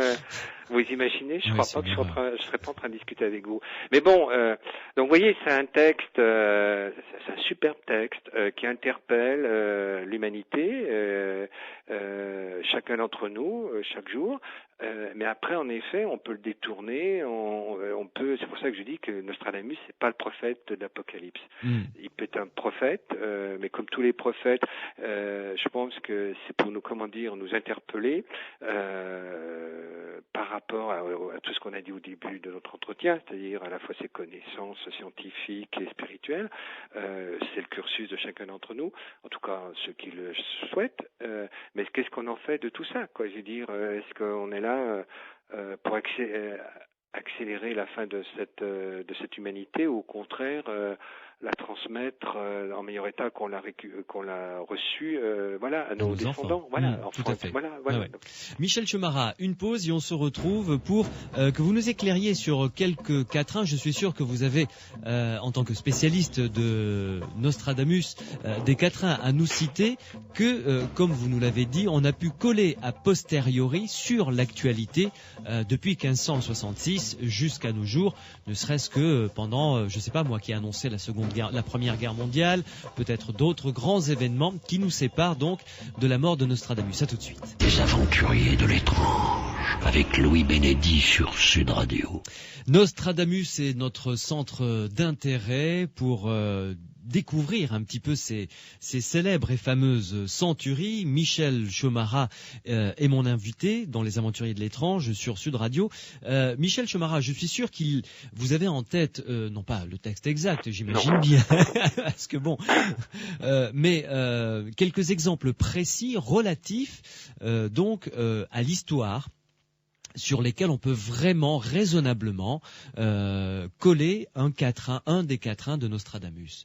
Les exemples qui vous viennent à l'esprit. De mémoire, je m'attendais à ce genre de questions, donc j'ai quelques-uns sous les yeux. Alors, moi, je parle déjà des quatrains qui ont été publiés du vivant de Nostradamus, c'est-à-dire en 1555-1557, ce qui veut dire que je rejette la 8e et la 9e centurie, qui ont été publiées 2 ans après sa mort. D'accord. D'abord, le fameux quatrain, mais daté 1999, dont il a beaucoup été question au moment de l'éclipse, le 11 août en 99. Mais Là, par exemple, le 51e quatrain de la deuxième centurie qui dit la chose suivante: le sang du juste à Londres fera faute, brûlé par foudre de 23 les 6, la dame antique chera de place haute, de même secte, plusieurs seront oxy, donc seront morts. Oui. Donc tout le monde, en tout cas au XVIIe siècle, en 1666, c'est-à-dire plus de 100 ans après l'apparition les gens ont vu l'incendie de Londres, le grand incendie de Londres. Oui. C'est vrai qu'il y a eu un incendie. Alors c'est vrai que quand on dissèque le quatrain, on trouve en effet on trouve le mot Londres, on trouve brûlé, on trouve presque l'année, parce que 3 fois les 3-6, donc 1666, ainsi de suite. Donc c'est vrai que c'est l'un des quatrains qui a contribué à crédibiliser Nostradamus au XVIIe siècle, et en plus notamment par rapport au monde anglo-saxon, qui lui a permis d'avoir des traductions anglaises, parce qu'on n'en a pas trop parlé. On en a parlé pour le traité des fondements des confitures, mais c'est vrai qu'il y a des quatrains, par exemple celui-là, a vu éclore les traductions anglaises des prophéties à cette époque-là. Parce que c'est vrai que quand on le voit, ce quatrain, on trouve pratiquement tous les éléments, en tout cas tous les mots qui peuvent servir à rappeler le grand incendie de Londres en 1666. Donc rien que ce quatrain, s'il en fallait un, pour vraiment pouvoir développer l'hypothèse, parce qu'on a le droit de se poser la question finalement, Nostradamus véritablement voyant, clairvoyant, prophète ou pas, rien que ce quatrain déjà fait pencher la balance fortement dans le sens il avait de vraies capacités de prédiction. Oui, parce qu'on trouve dans ces 4 lignes, les 4 vers, du quatrain, on trouve à la fois le lieu Londres qui est cité, l'année, alors je répète, puisqu'il dit dans le quatrain 23 les 6, donc 3 les 6 pour 1666. Il y a le mot incendie parce qu'il parle de brûler, et donc c'est vrai que la cathédrale de Londres a été entièrement brûlée. Alors après, ce qui est intéressant, c'est que des fois le même quatrain peut coller à d'autres choses. Mais c'est vrai que moi, qui suis le grand spécialiste des différentes éditions, par exemple, vous avez une gravure dans toutes les éditions qui ont paru au XVIIe siècle où on voit l'incendie de Londres. Vous avez la page de titre à droite, à gauche vous avez une gravure, on voit l'incendie de Londres, donc qui venait d'avoir lieu. Et donc c'est vrai que ça par rapport au tournoi tout à l'heure d'Henri II avec ses yeux crevés en 1559.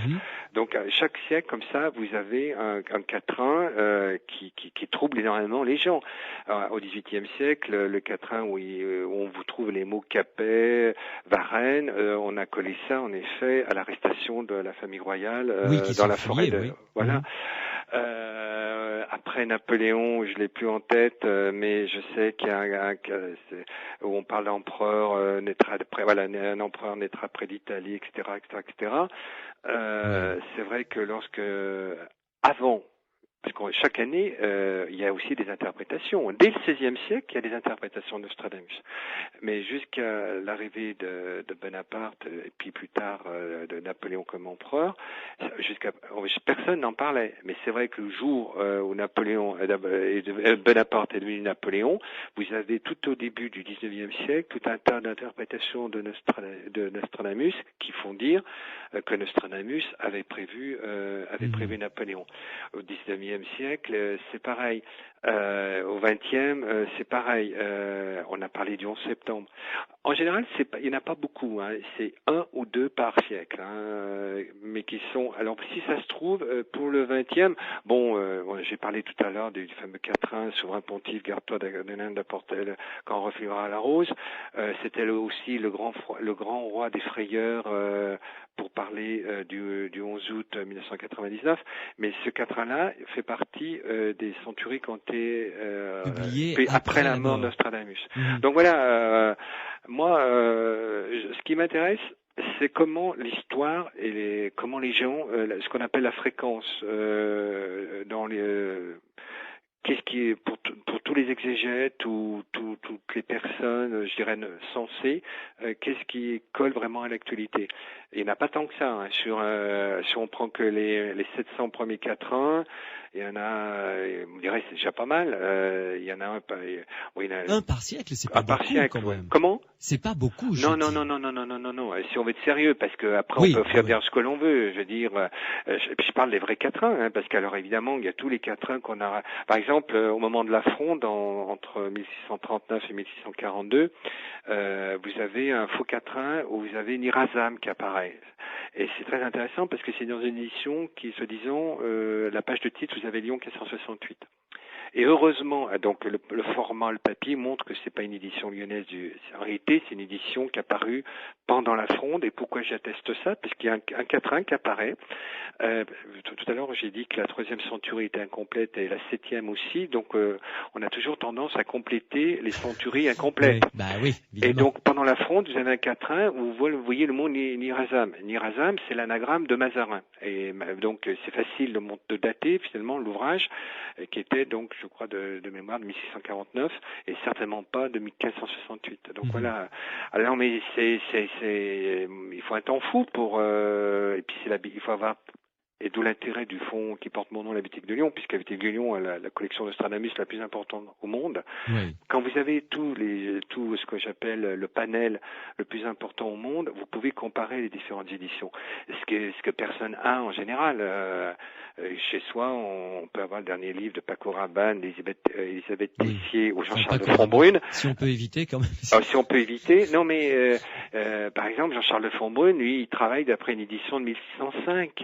Moi, on s'est attrapé lors d'un bouillon de culture chez Bernard Pivot, et c'était assez pathétique, quoi, parce que moi j'ai beau lui dire que c'était une édition très tardive, très fautive, avec plein d'approximations, parce qu'aussi il y a la ponctuation qui peut faire changer énormément le sens. Hein. Vous voyez, ça va très très loin. Mais tout dépend quand vous allez vers Nostradamus. Si vous avez des a priori ou pas. Est-ce que vous vous laissez aller puis en disant oui c'est complexe, je vais essayer moi-même. Mais entre nous, c'est ce que je dis souvent aux gens qui sont en face de moi.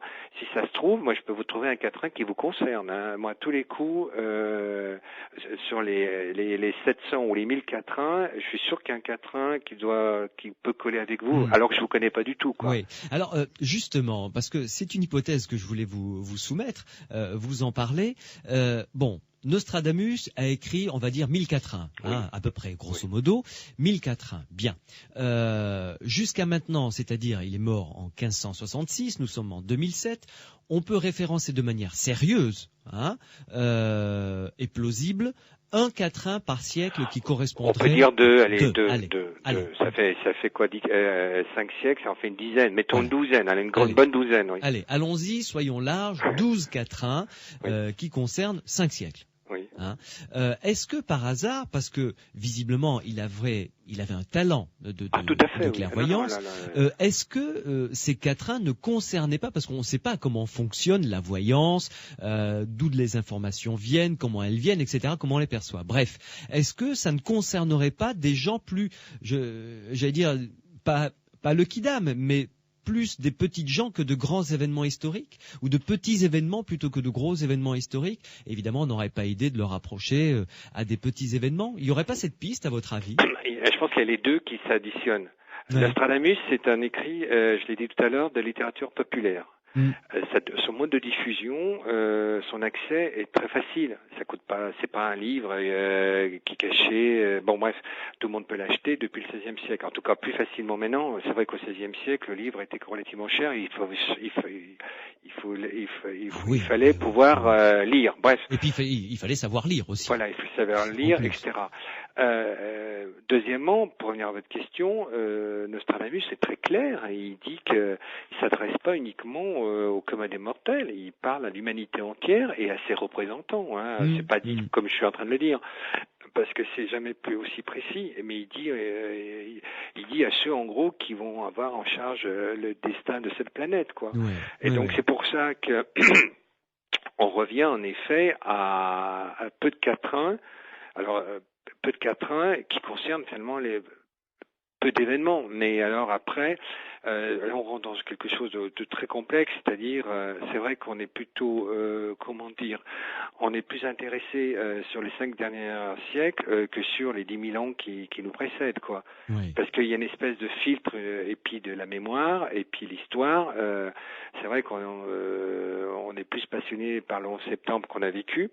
Déjà la Deuxième Guerre mondiale, moi j'y étais pas, vous non plus, je suppose. Non, Bref, et ainsi de suite. Après tout ça se perd et après on est dans un mélange de rêves, d'approximations. Donc c'est vrai qu'à la fois le texte, il peut être lu par tout le monde, mais l'un ne va pas sans l'autre. Jusqu'à preuve du contraire, les gens qui nous gouvernent, en tout cas, ont tous été nommés, désignés par d'autres. Et donc c'est vrai qu'il y a une double lecture. En tout cas, ça s'adresse à 2 types de personnes, mais qui sont intimement liés. Oui, d'accord. C'est vrai que quand Jean-Charles de Fontbrune en 81, après le fameux succès entre guillemets, c'est lui qui a lancé justement l'idée que Nostradamus aurait prophétisé l'arrivée de la gauche le 10 mai 81, et après 3 jours après la tentative d'assassinat de Jean-Paul II. C'est vrai que cet ouvrage, c'est un pavé qui est sorti au moment de l'été et qui a été publié à plusieurs millions d'exemplaires. Donc il y a eu une diffusion. Tout le monde s'est senti concerné par Nostradamus. Bon, maintenant c'est dans les boîtes de soldes à 1 euro pièce. Bon, mais parallèlement, c'est vrai, et ça, par exemple, l'intérêt de tous nos gouvernants pour les astrologues, je veux dire, bien sûr, tous les chefs d'État, les uns après les autres, y compris celui que nous avons aujourd'hui, est passionné d'astrologie, etc. On consulter. Voilà. Donc c'est moi je pense en effet que Nostradamus, c'est à la fois un texte très de littérature populaire, donc qui s'adresse à tout le monde. Oui, je répète que dans la structuration des quatrains, il y a toujours en général 2 vers qui sont plutôt optimistes et 2 vers qui sont plutôt très pessimistes. En gros, si vous faites pas ça, vous êtes appelé à vivre des choses très douloureuses. Donc ça s'adresse à tout le monde, je veux dire. Mais après, toute la discussion qu'on a aujourd'hui sur le réchauffement de la planète, on en est tous plus ou moins responsables par nos modes de vie, et ainsi de suite. Après, on interpelle le politique. Le politique, qu'est-ce qu'il fait, quoi? Non, je m'attendais que vous me posiez la question de savoir, en effet, sur la prochaine échéance de mois d'avril prochain. Alors, ce qui est très drôle, jusqu'à preuve du contraire, et j'ai vu très peu de choses là-dessus, mais je suppose que si c'est l'une ou l'autre qui vont être élus, on leur collera un quatrain qui ira bien. Ah oui, parce qu'en plus Royal, ça, on peut le prédire, ça. C'est plus facile avec Royal, puisque c'est un terme du XVIe siècle, tout à fait. qu'avec Sarkozy. Mais bon, on trouvera bien quelque chose qui lui colle à la peau, quoi. Il est polonais d'origine, donc peut-être quelque chose comme ça. Et hongrois. Ah, hongrois. Oui, il est hongrois et d'origine hongroise. Mais c'est vrai que Royal, je veux dire, alors là. C'est étonnant qu'il n'y ait pas déjà, mais que ça prouve une fois de plus ce que j'ai dit. C'est a posteriori que ça marche et pas a priori. Ouais. Mais je sais pas, si Madame Royal est élue présidente de la République, je peux vous assurer que ça va devenir, on trouvera. Moi, j'ai pas le temps à ce genre de choses, mais le mot Royal doit se trouver dans un des quatrains de Nostradamus, obligatoire. Oui. Vous pourriez sortir 1 ou 2 quatrains qui iraient bien. Oui, ça, à mon avis. C'est trouvable. Michel Chemara, une dernière pause et on se retrouve tout de suite après pour finir cette belle conversation concernant l'objet de votre passion, Nostradamus. On se retrouve sur Sud Radio. Les aventuriers de l'étrange avec Louis Bénédy sur Sud Radio. Et Nostradamus qui est l'objet de cette émission ce soir sur Sud Radio avec mon invité Michel Chemara, dont le fond d'ailleurs vous l'avez précisé tout à l'heure, le fonds qui est concernant Nostradamus, qui est à la bibliothèque municipale de Lyon, porte votre nom, le fonds Michel Chemara. Ça veut dire que vous avez fait don à la municipalité de toute votre collection ? Alors, c'est un peu plus complexe. C'est ce qu'on appelle... Vous l'avez mise à disposition. Voilà, ça s'appelle un dépôt à usage. On garde la propriété jusqu'à ma mort et c'est à l'usage du public. Et d'ailleurs, énormément de chercheurs du monde entier viennent ou demandent... parce que ça fait... Moi, mon discours est très simple. Moi, je ne peux parler que ce que je peux attester, donc que ce que je peux voir. Autrement, c'est vrai qu'avec un personnage aussi flamboyant que Nostradamus, on peut lui faire dire ce que l'on veut, mais je trouve déjà sa vie et tout ce qui m'est arrivé à moi suffit déjà suffisent à mon bonheur. Et donc voilà. Mais c'est vrai que Lyon, alors, parce que Lyon, c'est pas la ville qu'il a vu naître, ni la ville où il est mort, mais c'est là la ville via l'imprimerie, l'édition, qui a publié ses livres. Oui, et n'oublions pas que Lyon à l'époque, c'était aussi la ville des foires. C'est là où je trouve que Nostradamus, chaque fois je dis, il est très génial, c'est un génie, parce qu'il y avait à la fois les banques pour financer les éditions, ensuite il y avait les foires pour faire circuler les livres à travers au moins toute l'Europe. Les distributeurs, quoi. Voilà, il y avait la distribution, et donc s'il a choisi Lyon, c'est pas innocemment, parce qu'il aurait pu, bien sûr, en dehors des problèmes de censure et des problèmes de religion, mais c'est vrai que Lyon avait un tel impact, c'était une ville de foire, ville des banques, ville de l'imprimerie, donc tout est réuni en effet pour publier un texte qui va, dès le départ, qui va être diffusé, qui va être sponsorisé, et ça je crois qu'il faut vraiment ne pas l'oublier. Michel Chemara, pour terminer avec les centuries, avant de parler de la fin de vie de Nostradamus et de sa bibliothèque, on en dira quelques mots. Des événements comme la Seconde Guerre mondiale, comme la Première Guerre mondiale, comme l'explosion de la première bombe atomique, comme Hiroshima, Nagasaki, est-ce qu'il y a vraiment des quatrains qu'on peut coller à ces événements dramatiques ou qui ont marqué l'humanité ? Moi, si on m'a bien compris, je ne répondrai pas à votre question. C'est-à-dire, il y a des gens le disent, oui, mais bon, je répète tout à l'heure. Hiroshima, Nagasaki, c'est pas des mots, des noms dans la culture géographique humaniste de la Renaissance. Oui, tout à fait. Mais la résonance dramatique qu'a eu cet événement aurait pu... A posteriori, je le répète, j'ai vu en effet tout ce que vous avez dit sur ces périodes dramatiques. Des gens qui ont dit que c'était annoncé, mais bon, je veux dire... il n'en est rien. Moi, nous sommes d'accord. Je ne dis pas qu'il n'en est rien, j'émets les plus grands doutes sur ce genre d'interprétation. Très bien. Non, mais comme ça, au moins, voilà, c'est clair. Il fallait le dire de manière tout à fait claire et remettre les pendules à l'heure, si je puis me permettre. Michel Chemara, parlons maintenant de la fin de vie de Nostradamus. Il est évident que une fois que les centuries ont été publiées, ça lui a attiré sans doute beaucoup de bienveillance, mais également énormément de désagréments. Tout à fait, oui. C'est propre aux gens qui dérangent. En plus, il est nommé, il est astrologue officiel de la cour de France, donc il y a des allers-retours. C'est vrai que les différents rois et reines de France vont s'arrêter chez lui lorsqu'il passe par Salon de Provence, et lui-même va aller plusieurs fois à Paris. Donc c'est vrai qu'on est, je répète, dans l'époque entre les guerres de religion, et que c'est vrai que c'est pas une démarche catholique, que sans jeu de mots, quoi, je veux dire. Et donc alors parallèlement, dès la première, ce qu'on oublie de dire aussi, c'est qu'il y a eu énormément de libelles qui ont été publiés dès les premières années qui vont suivre la première édition des prophéties en 1555. Il va y avoir énormément de gens qui vont le combattre. Des détracteurs, vous voulez dire. Oui, Rabelais le premier avec ses pronostications, il fait des fausses pronostications. Ronsard... Rabelais qui avait dit c'est Dieu qui parle par sa bouche, mais le diable qui agite son esprit, non, c'est ça, tout à fait, oui. Quelque chose comme ça. Voilà, c'est pantagruélique pronostication, c'est une façon de railler Nostradamus et ses prophéties. Mais la famille royale va toujours, par rapport à la mort d'Henri II, c'est vrai que Catherine de Médicis en fera son astrologue. Mais Catherine de Médicis était très portée quand même. Oui, elle avait plusieurs astrologues, sa culture italienne, ses origines italiennes allaient dans ce sens-là. Astrologie, sorcellerie, enfin tout, elle avait un panel assez large, semble-t-il. L'astrologie suffit à mon bonheur, parce que la sorcellerie, on va loin, mais en tout cas, c'est connu, ce qu'on a oublié de dire aussi, c'est qu'on a par contre la correspondance de Nostradamus en tant qu'astrologue, où il réalisait les thèmes astro des grands de ce monde à travers toute l'Europe. Et là, on sait entre autres les techniques et en plus le côté qui n'était pas désintéressé de Nostradamus pour faire, par exemple, l'horoscope. Je sais plus d'un empereur autrichien, je sais plus son nom, Maximilien, je crois. Donc ça, c'est intéressant de voir aussi le côté très cartésien des choses, et donc ça suscitait évidemment beaucoup de jalousie, d'envie. Bon, il n'y a pas, à ma connaissance, des textes qui ont été publiés appelant à le tuer.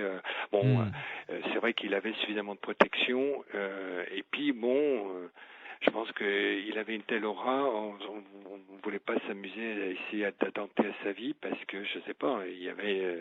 C'était devenu une très forte personnalité. Donc, tout à fait, oui. Vraiment. Et puis même, une fois, je l'ai lu quelque part, des ecclésiastiques d'Orange, me semble-t-il, sont venus le voir pour qu'il mène une enquête concernant un vol dont ils avaient été victimes. Donc là, c'est carrément des hommes d'église qui viennent le solliciter pour les aider finalement. Oui, mais là, là on est près parce qu'on a eu les mêmes pratiques à Lyon, entre autres, mais on n'est pas loin de la sorcellerie là. D'accord. Je sais pas, on n'est plus dans la prophétisation. Non, on n'est plus dans la prophétisation. Non, tout à fait. Là. Non, mais là, c'était juste pour... Mais c'est vrai que, je sais pas, nous on a eu un cas comme ça à Lyon, mais plus tard, où quelqu'un, il y a un couple un couple de cafetiers qui ont été assassinés, et on a demandé à quelqu'un, mais alors lui c'était avec une baguette pour essayer de retrouver les assassins, et qui retrouve les assassins en l'occurrence, d'après tout ce qu'on a au niveau de... Mais là on s'égare, on s'éloigne. Alors revenons à nos moutons, en l'occurrence à Nostradamus. Sa fin de vie, comment se termine sa vie? Riche, j'imagine? Riche financièrement? Oui. Je sais pas si on peut dire oui, il avait pas de problème, mais il n'a pas une fortune, puisque sa descendance, elle va vite s'arrêter, puisqu'il a que des filles et en dehors de César. César aura sa descendance, mais il n'y a plus de Nostradamus. C'est la question qu'on me demande souvent. Oui, c'est la question. Quel est Nostradamus aujourd'hui? Non. Bien qu'il y ait des gens qui portent ce nom, par exemple au musée Nostradamus de Salon de Provence, ils ont rencontré des gens qui ont montré leur carte d'identité, notamment au nord de l'Europe, qui avaient le nom Nostradamus. Mais c'est pas son vrai nom de toute façon. Non, c'est la latinisation du nom de français en France, Michel de Notre-Dame. Voilà. Mais c'est vrai que là aussi on trouve le génie Nostradamus. C'est vrai que Nostradamus, c'est passe-partout. Michel de Notre-Dame, c'est du franco-français, quoi. Donc Nostradamus, c'est vrai que c'est plus vendeur. C'est bien plus vendeur, la preuve. Oui. Donc bref, c'est vrai que il s'installe bien sûr à Salon. Il est installé à Salon de Provence dans la maison qui est devenue donc le musée Nostradamus. C'est vrai, comme je l'ai dit tout à l'heure, que les grands du royaume viennent le voir, et puis il va dépérir. Alors là aussi c'est assez controversé. Il aurait prévu sa mort, la façon dont il allait mourir. Ça vous laisse dubitatif? Je sais pas, oui, mais je trouve que quand on a déjà parcouru toute sa vie, ce qu'on vient de faire, je veux dire, je sais pas. Vous savez, il y a pas que Nostradamus qui se sent mourir. Il y a plein de gens aujourd'hui dans notre pays, via la maladie, via plein de choses, qui refusent les personnes surtout âgées. Mais et puis, il est médecin, ne l'oublions pas. Oui. Donc, il sait mieux que d'autres ce qui se passe dans son corps, finalement. Tout à fait. Mais là aussi, à la mort de Nostradamus, il faudrait qu'elle soit extraordinaire, qu'il aurait prédit, qu'il aurait... alors c'est vrai que je l'ai pas en tête. Alors c'est plus un 4-1, je crois que c'est un 6-1, parce qu'il a fait aussi des 6-1, c'est-à-dire 6 vers au lieu de 4, qu'on a réunis après, là, qui sont devenus des présages, parce que là on rentre dans des choses plus compliquées. Et dans un 6-1, il aurait expliqué, en tout cas on l'a dit à la suite, là aussi, parce il n'y a aucun texte avant 1566 clairement édité, imprimé ou manuscrit, qui dit Nostradamus va mourir tel jour, telle année, voilà. Après, on a rajouté une fois de plus, on a récupéré un de ces 6-1 qui serait là aussi un peu ambigu et qu'on pourrait raccrocher à sa mort. Oui, là c'est un peu trop facile quand même. Ben oui, puis moi je dis, je sais pas, moi il y a un moment, je dis après une vie aussi riche que Nostradamus, et puis surtout le destin qu'il a eu post-mortem, qui meurt à la limite comme chacun d'entre nous, comme la plupart d'entre nous, entouré des siens, je trouve. Alors, il meurt le 2 juillet 1566. Oui. À Salon de Provence. Et on pense que c'est un œdème. Alors je sais pas quels sont ce que vous avez. Je sais pas. Non, là, j'ai pas la fiche technique sur. Non, par exemple, Edgar Leroy, qui est le grand biographe de Nostradamus, qui vivait qui a fait vraiment la meilleure biographie de Nostradamus. Il dit qu'il était atteint de la goutte et d'insuffisance cardiaque et qu'il serait mort. Donc en effet le 2 juillet 1566. D'un œdème dit cardio-pulmonaire. Alors bon, mais oui, donc il meurt. Là, on est tous d'accord. Voilà, là c'est clair. Très bien. Et alors, il a été enseveli donc dans une première tombe. Oui, au couvent des Cordeliers. Voilà. Alors, qu'est-ce qui s'est passé? Comment se fait-il que il a été comme ça déménagé? C'est à la Révolution française, je crois que ça s'est passé, c'est ça? Alors, attends, d'abord, on oublie les sépultures, tout ce qui relevait de la mort relevait de la religion. Hein. Exact, voilà. Tout à fait. Donc, comme lui, il avait un certain statut, c'est normal qu'il soit enterré. On enterrait ou à l'extérieur des communautés religieuses ou à l'intérieur. Donc, parce que ça peut nous paraître surprenant, mais c'était tout à fait courant. On peut quand même s'étonner, en effet, vu le côté sulfureux, que tout ça c'est relativement, mais il était devenu le notable de Salon de Provence, hein. Oui. Il était devenu vraiment la personnalité incontournable. Bref, et lors de la Révolution, donc en effet, sa tombe a été profanée par des révolutionnaires. Il a été enterré dans une église, hein. Oui, voilà, c'est ça.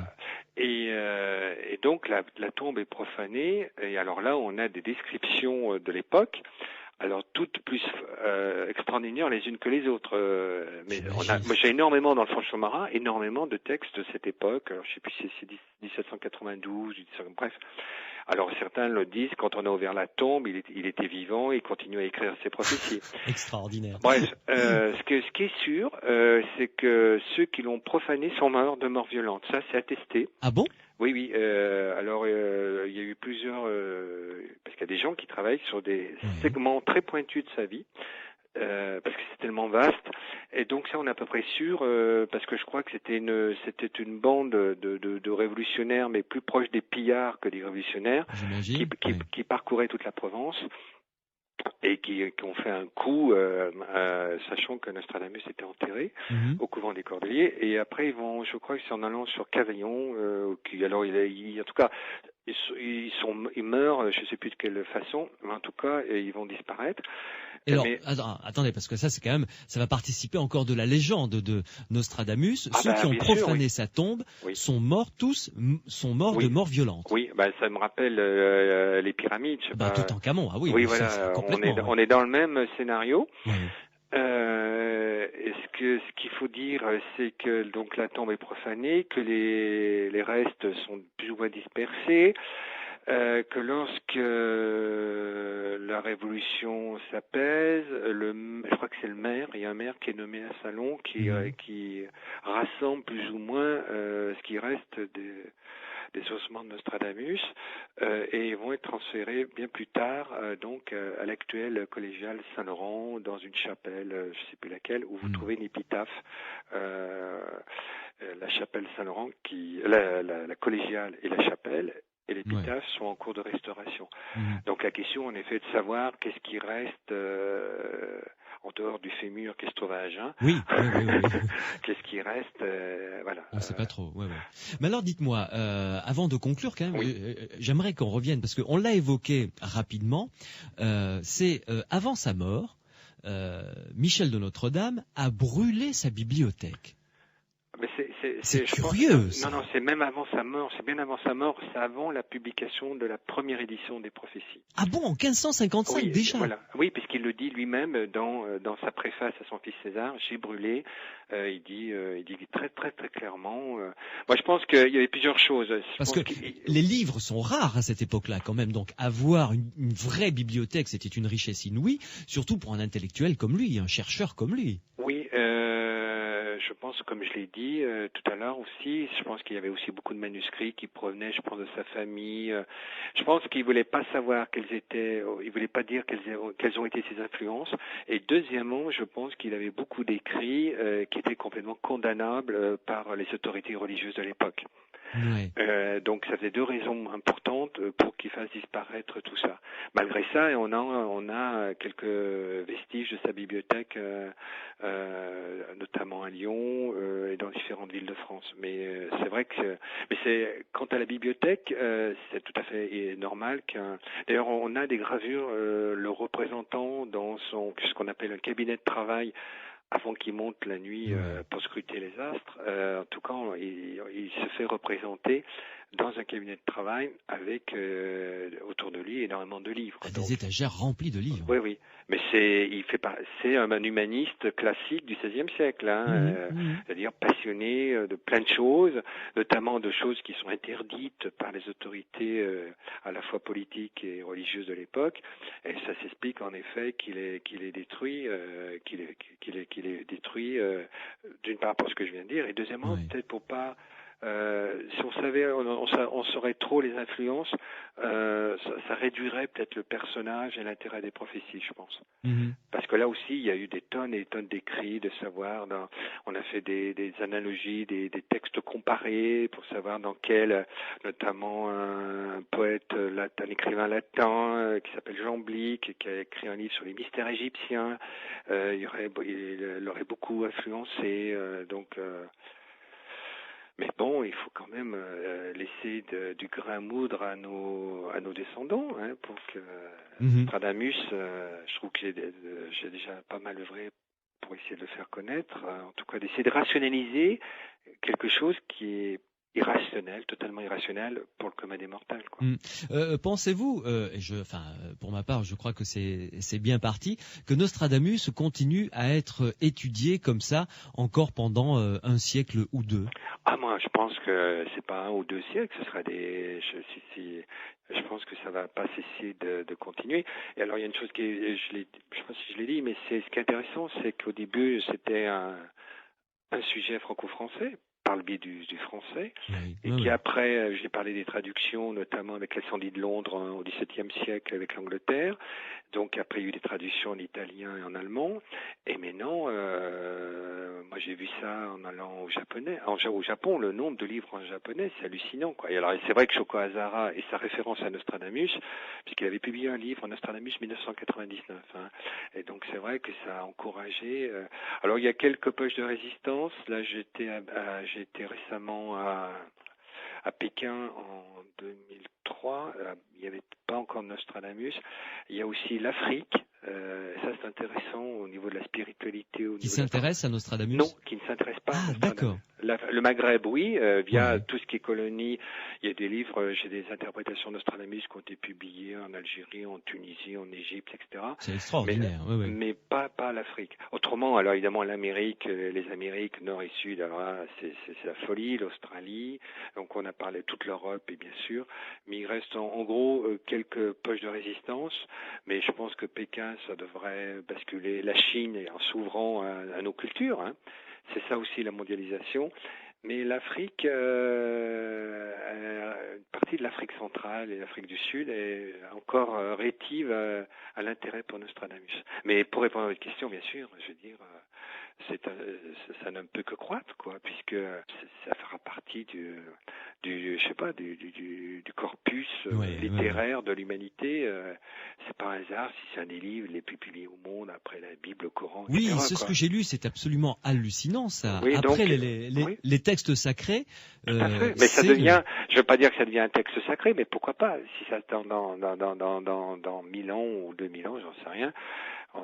c'est comme un peu aujourd'hui les discussions entre la Bible, l'Ancien et le Nouveau Testament, le Coran, comment dire, ce qu'on a récupéré de part et d'autre, la chronologie exacte. Mais c'est vrai que, alors dire que Nostradamus est prophétie pour devenir un texte sacré, pourquoi pas. Mais ce serait un sacré pied de nez de sa part, quoi. Ah, oui. Mais en effet, à partir du moment, qu'est-ce qui devient sacré, qu'est-ce qui est fondateur de quelque chose de sacré, c'est aussi la reconnaissance, c'est l'antériorité, c'est les débats des uns et des autres, c'est comment on appelle ça, le lien, la rencontre avec les dates importantes de l'histoire de l'humanité. Et c'est vrai que Nostra, on a tout ça dedans, hein, tout confondu, quoi. Le nombre de traductions, etc. Ça parle autant aux habitants de Tokyo qu'aux gens de Toulouse, quoi. Je veux dire, alors que les gens de Tokyo, ils disent pas le français de la Renaissance, quoi. C'est ce que j'expliquais à Shoko Azara. Il n'avait pas compris ça. Je lui dis d'ailleurs, avant de quitter la France, vous devriez acheter un dictionnaire du français de la Renaissance. D'ailleurs, j'ai su qu'il a remis le ciel et la terre pour en acheter un. Il l'a pas trouvé, et donc il est parti. Très très mécontent. Mais le pauvre, après, il est passé à d'autres choses. J'allais dire aux travaux pratiques. Mais ça, je tiens à le dire, hein, parce que Nostradamus, comme ça, c'est pas uniquement chaque année la grande frayeur pour l'année suivante ou l'interrogation, ce qui est normal quand on est un être humain. Mais ça peut être en effet des dérapages très graves, quoi. Michel Chomara, est-ce que vous pouvez nous citer un ou deux livres qui vous semblent être importants pour comprendre Nostradamus? Moi je dirais, tout à l'heure j'ai parlé de la vie. Je pense que la meilleure biographie c'est Edgar Leroy, donc son Nostradamus, qui a été publié à Saint-Rémy-de-Provence, et en plus un enfant de Saint-Rémy-de-Provence qui a vraiment remis des tonnes d'archives et qui vraiment a fait le meilleur travail. Edgar Leroy, donc. Edgar Leroy, L-E-R-O-Y.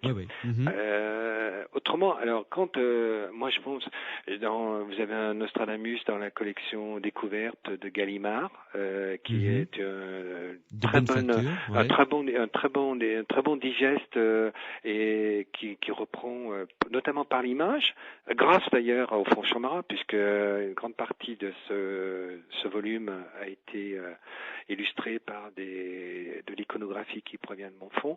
Sinon, moi je dis toujours, il faut lire Nostradamus dans le texte.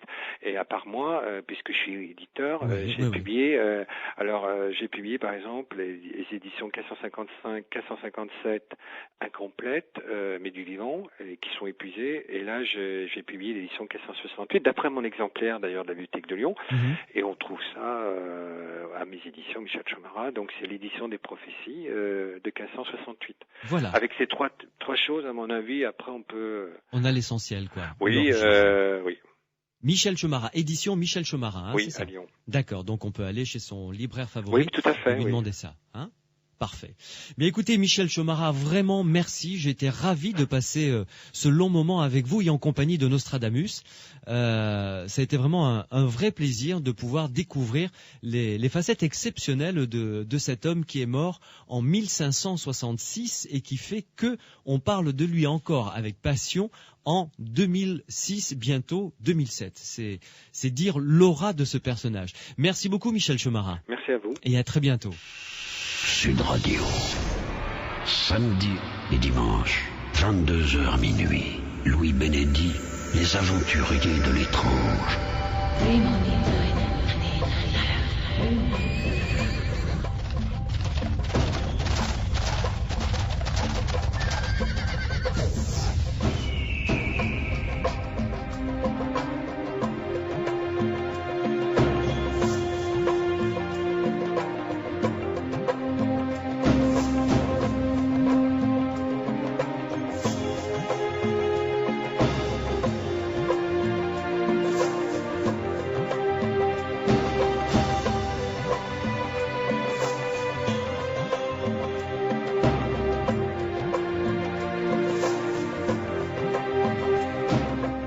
Il est l'heure de se quitter. Nous nous retrouverons, c'est le seul moment de l'année où on peut le dire, l'année prochaine, en 2007. C'est donc le week-end prochain que je vous présenterai au nom de toute mon équipe nos vœux pour l'année qui va arriver.